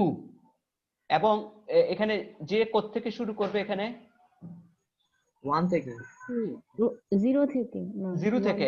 0 থেকে এখানে 0 বাস নাই আমাদের, ঠিক আছে? 0 বাস নাই আমাদের। মূল ম্যাথটার মধ্যে কি 0 বাস আছে? না স্যার, 1 থেকে 1 থেকে শুরু 3টা বাস আছে। যদি এমনও হইতে পারতো আপনার একটা 0 বাসও আছে। 0 বাস মানে কি ওই যে গ্রাউন্ডে দিয়ে দিছে সরাসরি, এরকম যদি থাকতো তখন আপনি এটা লিখতে পারতেন। ধরেন একটা ইম্পিডেন্স, এখানে একটা ইম্পিডেন্স দিয়ে এখানে এরকম বুঝাই দিছে, এটা হচ্ছে 0 বাস। বুঝতে পারছেন? জি স্যার। আচ্ছা, যদি থাকতো এরকম, আমাদের নাই, তাহলে আমাদের 1 থেকে শুরু হবে জিনিসটা। তাহলে 1 থেকে জে এর মানটা কোথা থেকে শুরু হবে? 1 থেকে। তাহলে আমরা এখানে এই ভ্যালুটা কত লিখবো? এখানে জে এর মান কত লিখবো? এই যে আই এর মানটা লিখলাম, আই এর মানটা 2 লিখলাম, জে এর মান কত? 1। এখানে 1। 1 হ্যাঁ, গুণ হবে কার সাথে? বি। এখানে জে এর মান কত? 1। এখন 1 আছে না? 1 আছে। এখন তারপরে কি করবে? যোগ করবে। যোগ করে তখন কততে যাবে? আই এর মান তো 2 ই। জে এর মান কত হবে? এক বাড়াবে কিনা? বাড়াবে স্যার। এক বাড়াবে। বাট হবে। এখানে একটা জিনিস দেখতে পাচ্ছেন, জি স্যার। জে এর মান আই এর মান যদি সমান হয় সেই আইটারেশনটা আপনি নিতে পারবেন না। বুঝতে পারছেন? জি স্যার। জে এর মান আই এর মান যদি সমান হয় সেটা আপনি নিতে পারবেন না। এখানে আই এর মানও 2, জে এর মানও 2, তাইলে এটা বাদ চলে যাবে না? জি স্যার, এটা বাদ চলে যাবে। এখন আর জে এর মান কত ইনক্রিজ করবে? জে এর মান এখন কত হয়ে যাবে? জে এর মান 3 হয়ে যাবে, আই এর মান তো 2 ই। এখন কত হলো? তাহলে ওয়াই জে এর মান কত? আই এর মান 2 2, 3 জে এর মান 3, তাহলে আর এই ভোল্ট এটার মান কত হবে? V V3 3 V 3। তারপরে তো 3 ম্যাক্সিমামে চলে গেছে, আর কি ইটারেশন করবে এখানে? না এখানে কি আর করবে? না স্যার না। করবে না। তো তাহলে নিচেরটা হুম। নিচেরটা কি হবে? নিচের অংশটা এটাও তো একটা সামেশন। এটা কোত্থেকে আসছে এটা দেখি তাহলে। এটা ওই 0 থেকে শুরু হয়েছে n পর্যন্ত, 0 থেকে n পর্যন্ত এটা, এই যে এটা। তো তাহলে এটা যেহেতু আমাদের 0 বাস নাই, তাহলে এটা কি হবে? y 1 থেকে n পর্যন্ত। y21 প্লাস y23, 3 দুই দিতে হচ্ছেই না, তাই না? তো তাহলে আমাদের ভোল্টেজের ইয়েটা পেয়ে গেলাম। তো ভোল্টেজের ক্ষেত্রে খেয়াল রাখতে হবে, ভোল্টেজের ক্ষেত্রে আই আর জে কখনো সমান হয় না ইয়ের ক্ষেত্রে। আচ্ছা, তো তারপর তো গেলাম দেখি তো আমাদের লেখাটাকে ঠিক আছে কিনা। এই যে বুঝতে পারছেন কোত্থেকে আমি এটা লিখছি ইকুয়েশনটা? ভোল্টেজ ভোল্টেজের ইকুয়েশনটা কোথা থেকে এটা লিখছি? তো y12 লিখছে। স্যার এটা 1 2 যে লেখা এখানে, এটা 2 1 হওয়ার কথা ছিল না স্যার? 2 1 আর 1 2 একই কথা। 2 1 আর 1 2 একই কথা, একটা বাসেরই ইম্পিডেন্স বোঝাচ্ছে। ধরেন এক নাম্বার বাস, এটা হচ্ছে এক নাম্বার বাস, এটা হচ্ছে 2 নাম্বার বাস। তো এটা 2 1 যেই কথা, 1 2 একই কথা, মাঝখানের ইম্পিডেন্স একই বোঝাচ্ছে। এটা কোনো ইম্পিডেন্সের কোনো যে ভেক্টর কোয়ান্টিটি না যে এটা ডিরেকশন আছে। বুঝতে পারছেন আমার কথাটা? জি স্যার। আচ্ছা, জি স্যার, জি বুঝতে স্যার। এটা একই কথা। তো তাহলে সুন্দর হয়েছে আর এটা এই জন্য লেখছে আর কি। আচ্ছা, তো তাহলে স্যার কোয়েশ্চেন। স্যার জি স্যার স্যার ওই আই আর জি এটা সমান কেন হয় না, মানে হলে অসুবিধাটা কি, মানে এটা মানে একটু জানতে চাচ্ছি। এটা সমান সমান হলে অর্থ হচ্ছে যে এটা কেন, এটার ব্যাখ্যা, এটা যে পাওয়ার ফ্লোটা যে বানাইছে গস সিডেল মেথডে, এটাকে বলা হয় আপনার হচ্ছে ডায়াগোনাল এলিমেন্টস গুলো। এটা পরের আমরা যখন নিউটন রেফসন মেথড করতে যাব তখন আমরা এটা বুঝতে পারবো যে এটা কেন এটা নেওয়া হচ্ছে না। এটা হচ্ছে এক মানে হচ্ছে যে এক নাম্বার বাসের সাথে কানেক্টেড যতগুলো ইম্পিডেন্স আছে সবগুলোর যোগফল। y11 এই কথার অর্থ হলো যে এটা তো আমরা পড়ছি, এটা তো আপনাদের পড়াইছিলাম মনে আছে, ওই যে ইম্পিডেন্স রিঅ্যাক্ট অ্যাডমিটেন্স ডায়াগ্রাম, যখন অ্যাডমিটেন্স ম্যাট্রিক্স বের করা শিখেছিলাম না? জি 11 কি ছিল? স্যার। জি স্যার 11 কি ছিল? ওয়ান ছিল স্যার যে এই এক নম্বর বাসের সাথে যেগুলা মানে কানেক্টেড সবই যোগ। সবগুলো কানেক্টরের সামেশন। এখানে এটা করলে এটা হবে না, এটাই হচ্ছে গস সিডেল মেথডের নিয়ম। ঠিক আছে, এগুলো এটার সাথে যোগ, সবগুলোই তো এখানে যোগ হয়ে যাচ্ছে, এটা হয় না এখানে। ঠিক আছে, এটা হচ্ছে যে একটা মেথড যেভাবে কাজ করে ঠিক এটা এইভাবেই কাজ করে। এটা আপনি যদি একটা মেথড বের করতে পারেন যে হ্যাঁ আপনি এই স্পেসিফিক্যালি আপনাকে আগাইতে হবে, তখন আপনি রেজাল্ট পাবেন। হ্যাঁ, তখন এটা যদি কাজ করে তখনই এটার স্বতঃসিদ্ধ প্রমাণিত হয়েছে। যেমন আপনারা ধরেন সার্কিট অ্যানালাইসিসের ক্ষেত্রে কতগুলো আপনারা মেথড করেন, মেশ অ্যানালাইসিস, তারপরে কি সুপার মেশ, নোডাল, তারপরে হচ্ছে আরো কতগুলো আছে না? তো দেখেন এগুলো না ভুলের উপর ভিত্তি করে অ্যানালাইসিস গুলো করা হয় কিন্তু, হ্যাঁ অ্যাসাম্পশনের ভিত্তিতে, পরে দেখা যাচ্ছে এটা সত্য হয়ে যাচ্ছে, তাই না? আপনি জি নোডাল স্যার অ্যানালাইসিসের কথাই আমি একটু আগে বললাম যে ধরে নিতে হয় সবগুলো কারেন্ট লিভিং, সব ধরে নিতে হয়। এটা মানে কি, এটাকে কোনো অর্থ হইলো এটা যে এটা তো হইতেও পারতো যে ভিতরে আসতেছে।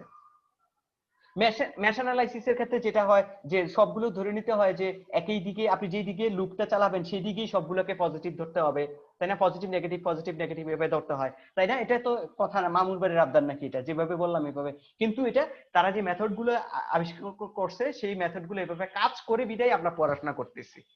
কথাটা কি ক্লিয়ার আমার? জি স্যার।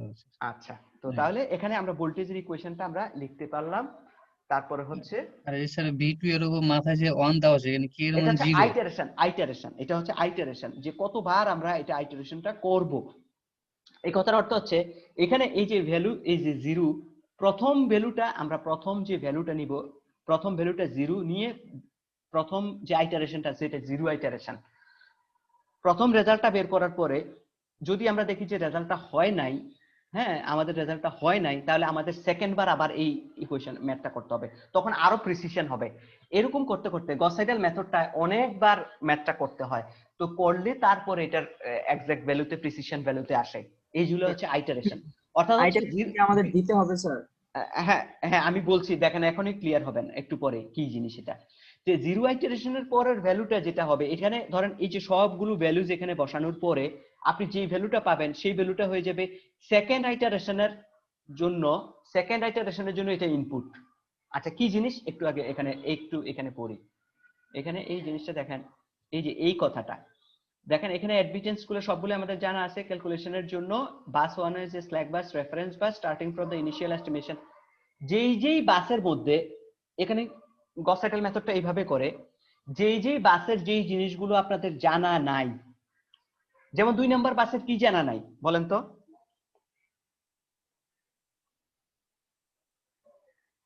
কেউ তো রেসপন্স করতে হবে।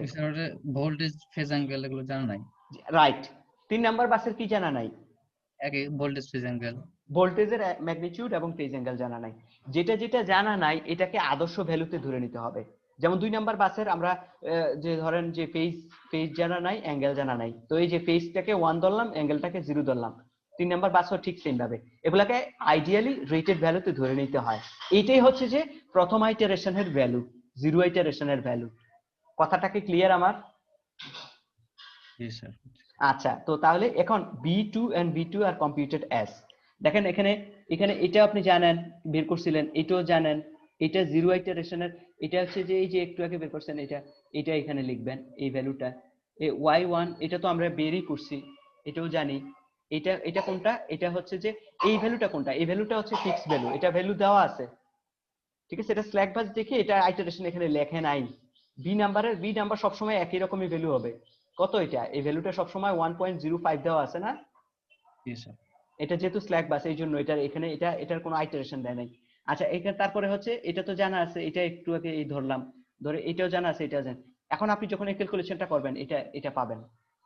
কথাটাকে ক্লিয়ার? আচ্ছা এই ভ্যালুগুলো বসাইয়া আমরা দেখি, এই ভ্যালুগুলো বসাইলাম এখানে, এই যে ভ্যালুগুলো বসাইলাম, বসানোর পরে আমরা এই ভ্যালুটা পাইলাম, এই যে এই ভ্যালুটা পাইলাম। তারপরে কি দেখি ম্যাথটা কিভাবে আগায়। তারপরে কি কাজ করলাম, এই 3 নাম্বারের জন্য 2 নাম্বারের জন্য যেভাবে বের করলাম, 3 নাম্বারের জন্য একইভাবে এইভাবে হিসাব করে ইকুয়েশনটা লিখলাম, তারপরে এই ভ্যালুটা বের করলাম। এখন ভোল্টেজ এখানে দেখেন একসাথে দুইটা জিনিসই চলে আসতেছে, ভোল্টেজের অ্যাঙ্গেল প্লাস ভোল্টেজের ম্যাগনিটিউড প্লাস অ্যাঙ্গেল, দুইটাই চলে আসতেছে। তো আমাদের 2 নাম্বার ম্যাথের প্রথম যে কোয়েশ্চেনটা ছিল এগুলাই বের করা। এখন এটা কি ঠিক আছে কিনা আমি কিভাবে বুঝবো, এটা কি ঠিক আছে কিনা, ওই যে প্রিসিশন আছে কিনা এভাবে বুঝবো দ্বিতীয় আইটারেশনটা করে। প্রথম আইটারেশন থেকে দ্বিতীয় আইটারেশনের মান যদি, প্রিসিশন যদি, ডিফারেন্স যদি এত হয়, এত অথবা তার থেকে কম হয়, গস সাইডাল মেথডে বলা হয় যে আপনি ঠিকই আছেন। কথাটাকে আমার বুঝতে পারলেন কিনা? বুঝতে পারছি। মানে যে সেকেন্ড আইটারেশনটা আমরা ধরেন এই যে ফার্স্ট আইটারেশনটা 2 নাম্বার বাসের ফার্স্ট আইটারেশনটা হচ্ছে 2 নাম্বার বাসের ফার্স্ট আইটারেশনের ভ্যালুটা হচ্ছে এইটা, তাই না? আচ্ছা 2 নাম্বার বাসেরই যদি আপনি আবার আইটারেশন করেন, ওই যে সেকেন্ড আইটারেশনে আপনার এই ভ্যালুটা পেলেন, তো এখন ওই যে B2 2 এর ডিফারেন্স যদি এর থেকে কম হয় তখন বুঝবেন যে আপনার অঙ্কটা করা ঠিক হয়েছে। আপনাদের পরীক্ষার মধ্যে আমি এত কঠিন মানে সময়ের ব্যাপার আছে, তো এতটুকু আইটারেশন দিব না, শুধুমাত্র যে একটা আইটারেশন করতেই দিব। যারা একটা আইটারেশন করতে পারে তারা 2টা আইটারেশনও করতে পারে, ঠিক আছে? একটা আইটারেশনই করতে দিব, তাহলে আপনাদের টেনশন নাই। Thank you sir. তাইলে এখানে যে একটা আইটারেশন করার পরে আপনারা এটা পেয়ে গেলেন, তো এটা আসলে মূলত চলা উচিত কতটুকু, দেখা যায় যে গস সাইডাল মেথড অনেক লেংদি। ওই যে প্রোগ্রামিং এ ধরেন পাওয়ার সিস্টেম গুলোতে গস সাইডাল মেথড ব্যবহার করে না, এখন আরো কত মেথড বের হয়েছে, ওই যে ডিসি কাপলিং, তারপরে হচ্ছে নিউটন রেফসন মেথড সবচেয়ে সর্বজন স্বীকৃত আর কি। নিউটন পরের যে মেথডটা করব ওইটা দ্রুত সলিউশনে চলে যায়, এটাতে সলিউশনে যাইতে আপনার অন্তত 7 বার আইটারেশন করা লাগে। 5-6 বার আইটারেশন করা লাগে, এই জন্য এটা একটু সময় বেশি লাগে, কম্পিউটার একটু সময় নেয় বেশি এটা সলিউশন স্যার করতে। এটা একটু কমপ্লেক্স অনেক। হ্যাঁ হ্যাঁ, না কমপ্লেক্স না, কমপ্লেক্স হিসাব না, বেশি করতে হয় আর কি। এটা কমপ্লেক্স না, এটা সহজ, কিন্তু সময় লাগে বেশি এটা। আচ্ছা তো তারপরে দেখেন এই যে এটা হচ্ছে যে এটার করার পরে এটা তো আসলো, তো আমরা পরে সামনের দিকে যাই। তো এখানে এখানে বলছে আর কি যে এইভাবে আইটারেশন গুলো করার পরে আপনারা তো একটা আইটারেশন করবেন। তো 2 নম্বর কোয়েশ্চেনটা ছিল হচ্ছে আপনাদের বের করতে হবে হচ্ছে রিয়েল পাওয়ার আর রিয়েক্টিভ পাওয়ার 1 নাম্বার বাসের। ওই যে 1 নাম্বার বাসের রিয়েল পাওয়ার রিয়েক্টিভ পাওয়ারের ইকুয়েশন থেকে এইভাবে আমরা এটা বের করে ফেললাম, এটা সহজভাবে এখানে। হ্যাঁ, যে কোত্থেকে আসছে এটা, এই কোয়েশ্চেনটা কোত্থেকে আসছে, এখান থেকেও আপনি করতে পারবেন, অথবা ওইভাবে আলাদা করেও করতে পারবেন। এখান থেকে এটারে জাস্ট এখানে যদি আপনি দিয়ে দেন ব্র্যাকেট দিয়ে, এটাকে এখানে উঠাই দিলে হয়ে যাচ্ছে না, জি স্যার। এটাকে এই জায়গায় পাঠাই দিলেন আর কি ব্র্যাকেট দিয়ে। তাইলে তো আপনি এটারে জাস্ট 1 নাম্বার বাসের, অর্থাৎ আই এর মান 1 হবে, আইটা 1 হবে আর বাকিটা ঘুরতে থাকবে, আইটা 1 হবে বাকিটা ঘুরতে থাকবে। তো এটা যদি আপনি করেন তাহলে এই কোয়েশ্চেনটা যেটা পাবেন সেই কোয়েশ্চেনটা হচ্ছে এটা, এই কোয়েশ্চেনটা হচ্ছে এটা। এটা করার পরে যেটা আসছে এটা হচ্ছে রেজাল্টটা। তো 2 নাম্বার ম্যাথ, 2 নাম্বারের সলিউশনটা শেষ। 3 নাম্বার হচ্ছে পাওয়ার ফ্লো এবং লস গুলো দেখাইতে বলছে, পাওয়ার ফ্লো এবং লস দেখাইতে বলছে। তো পাওয়ার ফ্লো লস দেখানোর জন্য আগে যে কাজটা করতে হয়, এই বাসের মধ্যে কারেন্ট বের করে নিতে হয়। আমাদের পাওয়ার সিস্টেমটা এমন ছিল, এরকম একটা লাইন ছিল, এরকম একটা লাইন ছিল, এরকম একটা লাইন ছিল, এটা ছিল 1 নাম্বার, 2 নাম্বার, 3 নাম্বার। আচ্ছা খেয়াল করে দেখেন যে 1 থেকে 2 এর যদি কারেন্ট বের করি আমি, তাহলে এটার সূত্র, কারেন্ট বের করার ইয়াটা হচ্ছে যে 1 থেকে 2 এর অ্যাডমিটেন্স প্লাস, আমাকে ধরে নিতে হবে যেহেতু এইদিকে কারেন্ট ফ্লো হচ্ছে V2 বড়, V1 বড় V2 থেকে, এটা তাই না? জি স্যার। তো তাহলে আমরা এখানে এই ভ্যালুটা এখানে বসাইলাম, আর এখানে V1 এর মান বসাইলাম, V2 এর মান বসাইলাম। আচ্ছা এখানে যে এই যে V1 আর V2 মানটা যে বসাবেন, এটা কোন মানটা আসলে আপনার বাস্তব জীবনে যেটা হবে, যে ফাইনালি যে যখন আপনি ডিসিশন নেবেন যে না আসলে প্রিসিশন হয়ে গেছে, এই যে এখানে 7 বার করার পরে আপনি রেজাল্টটা পাইছেন, মনে করছেন যে 7 বার করার পরে যে পাইছেন যে এই ভ্যালুটা ঠিক, 2 নাম্বার বাসের জন্য এটা, 3 নাম্বার বাসের জন্য এটা, সেই ভ্যালুটা এখানে বসাইতে হবে। বুঝতে পারছেন আমার কথাটা? সেই ভ্যালুটা এখানে বসাইতে হবে। কিন্তু আপনাদের ম্যাথের কথা, আপনাদের পরীক্ষার জন্য তো আমি একটা বারেই করাচ্ছি, তাহলে একবারে প্রথমবারেরটা এখানে বসাবেন, তাই না? কিন্তু জি স্যার। তাহলে রেজাল্ট কিন্তু স্যার, একরকম আসবে না, রেজাল্ট কিন্তু ডিফারেন্ট আসবে। হ্যাঁ, তো সো টেনশনে কিছু নাই, আমি চান্স দেখবো যে আপনার ঠিক হয়েছে কিনা। আচ্ছা, তো তাহলে কারণ হচ্ছে আপনি একবার করছেন, ওরা করছে 7 বার, তো তাহলে ঠিক সিমিলার হইতে আমরা জানি কারেন্ট হচ্ছে ভেক্টর কোয়ান্টিটি, তো এটারে যদি কারেন্ট উল্টো যদি বের করেন, এটা যা হবে তার মাইনাস হবে সামনে, তাই না? 1 থেকে 2 যদি, যেটা 2 থেকে 1 কারেন্ট উল্টে যাবে না, কারেন্ট এইভাবে যাচ্ছিল, কারেন্ট উল্টে, ডাইরেকশনটা তো বিপরীত। হ্যাঁ এটা। তারপরে ঠিক সিমিলার ওয়েতে যতগুলো কম্বিনেশন সম্ভব, 1 থেকে 3, 3 থেকে 1, 2 থেকে 3, 2 থেকে 3, এরকম করে সবগুলো বের করে নেবেন কারেন্টগুলো বের করা হচ্ছে কি কারণে, এখন আমরা ওই যে কমপ্লেক্স পাওয়ার বের করব, লাইন ফ্লোজ গুলা, পাওয়ারের ফ্লো গুলা বের করব। তো S12 এটা হচ্ছে অ্যাপারেন্ট পাওয়ার, তাই না? অ্যাপারেন্ট পাওয়ারের ইকুয়েশন ওই যে আমরা বললাম যে অ্যাপারেন্ট পাওয়ার মানেই হচ্ছে যে রিয়েল পাওয়ার প্লাস রিঅ্যাক্টিভ পাওয়ার। তো রিয়েল পাওয়ার এখানে কি আমরা জানি হচ্ছে ইকুয়েশনটা হচ্ছে এরকম, কারেন্টের কমপ্লেক্স কনজুগেট। তো তাহলে এখানে এই যে 1 থেকে 2 এর, এটা তাহলে 1 থেকে 2, 1 থেকে 3 হবে, এখানে যদি 1 থেকে 3 লিখি, এখানেও কারেন্ট হবে 1 থেকে 3। এগুলা দিয়ে আপনি এইভাবে বসাবেন, এগুলা বের করবেন, প্রত্যেকটা বের করবেন যে 1 থেকে 3 এর পাওয়ারটা কেমন ছিল। এখানে এখানে এটা কিন্তু উল্টে দিলে হবে না, কারণ হচ্ছে কি ভোল্টেজ এখানে আপনি নিচ্ছেন যে যেই বাসের এখানে সূত্রটা দেখেন, যেই বাসের ভোল্টেজটা যেখান থেকে স্টার্ট করতেছে সেই বাসের ভোল্টেজটা লেখা নেওয়া লাগে। তো তাহলে এখানে এটার থেকে এটা উল্টে দিলে কিন্তু পাওয়ার ফ্লোটা এক হবে না। দেখেন এটার পাওয়ার আর এটার পাওয়ার অনেক ডিফারেন্স, ঠিক আছে? কারণ হচ্ছে এই বাসটা এখানে কনসিডার করা লাগছে, এই যে রেফারেন্স হচ্ছে 2, এখানে রেফারেন্স হচ্ছে 1। তো এইভাবে আপনি সব বের করবেন, সবগুলো বের করার পরে যেটা হলো এরকম হলো। এখন যে আমরা লস গুলা অনায়াসে আমরা বের করে ফেলতে পারবো, মজার ব্যাপার। দেখেন আমি যদি দেখি যে কি বললাম যে S12 আর S21 S12 মানে হচ্ছে কি 1 থেকে 2 এর দিকে কি পরিমাণ পাওয়ার ফ্লো হচ্ছিল, আর S2 মানে 21 হচ্ছে যে 2 থেকে 1 দিকে কতটুকু আসতেছে। ঠিক আছে, তো এই যে দুইটার যদি যোগ করেন তা আপনি লসটা পেয়ে যাবেন। কিভাবে দেখেন, এটা আসলে মূলত কিন্তু দেখেন এই যে এখানে এই যে হ্যাঁ লসটা 1 থেকে 2 তে, আর এটা যোগ করলাম, যোগ করলে আমরা যা পাইলাম ফাইনালি এখানে রূপটা দেখানো হয় নাই আর কি, যে এই ভ্যালুগুলো দেখানোর পরে আমরা দেখতে পেলাম যে 8 পয়েন্ট এটা এইভাবে এই লস গুলো দেখানো হচ্ছে। কারণ কি এটা দেখাচ্ছি, এটা যখন পাওয়ার ফ্লো লাইনটাতে যাবেন তখন বুঝতে পারবেন।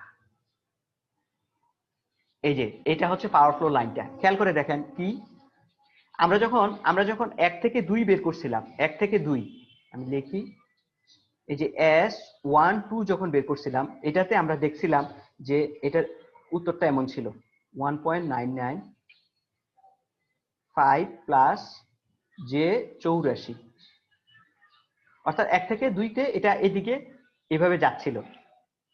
ঠিক আছে, আর 2 থেকে এরকম যখন দেখছিলাম 2 থেকে 1 আমরা এটা এরকম ভাবে দেখছিলাম নেগেটিভ 191 মাইনাস নেগেটিভ 66 পয়েন্ট এত। এখন এই নেগেটিভটাকে, এটা তো একটা ভেক্টর কোয়ান্টিটি, নেগেটিভটাকে যখন উল্টাই দিব এটা ফ্লোটা কোন দিকে হচ্ছিল, এইভাবে হচ্ছিল, ফ্লোটা এইভাবে হচ্ছিল না, সবাইকে বুঝতেছেন? জি স্যার। তো এটা যখন নেগেটিভটাকে যখন পজিটিভ করে দিবেন তার মানে কি, এখানে এই বাসের জন্য এটা কি হয়ে যাবে, এটা উল্টে যাবে না, ডিরেকশনটা উল্টে গেল।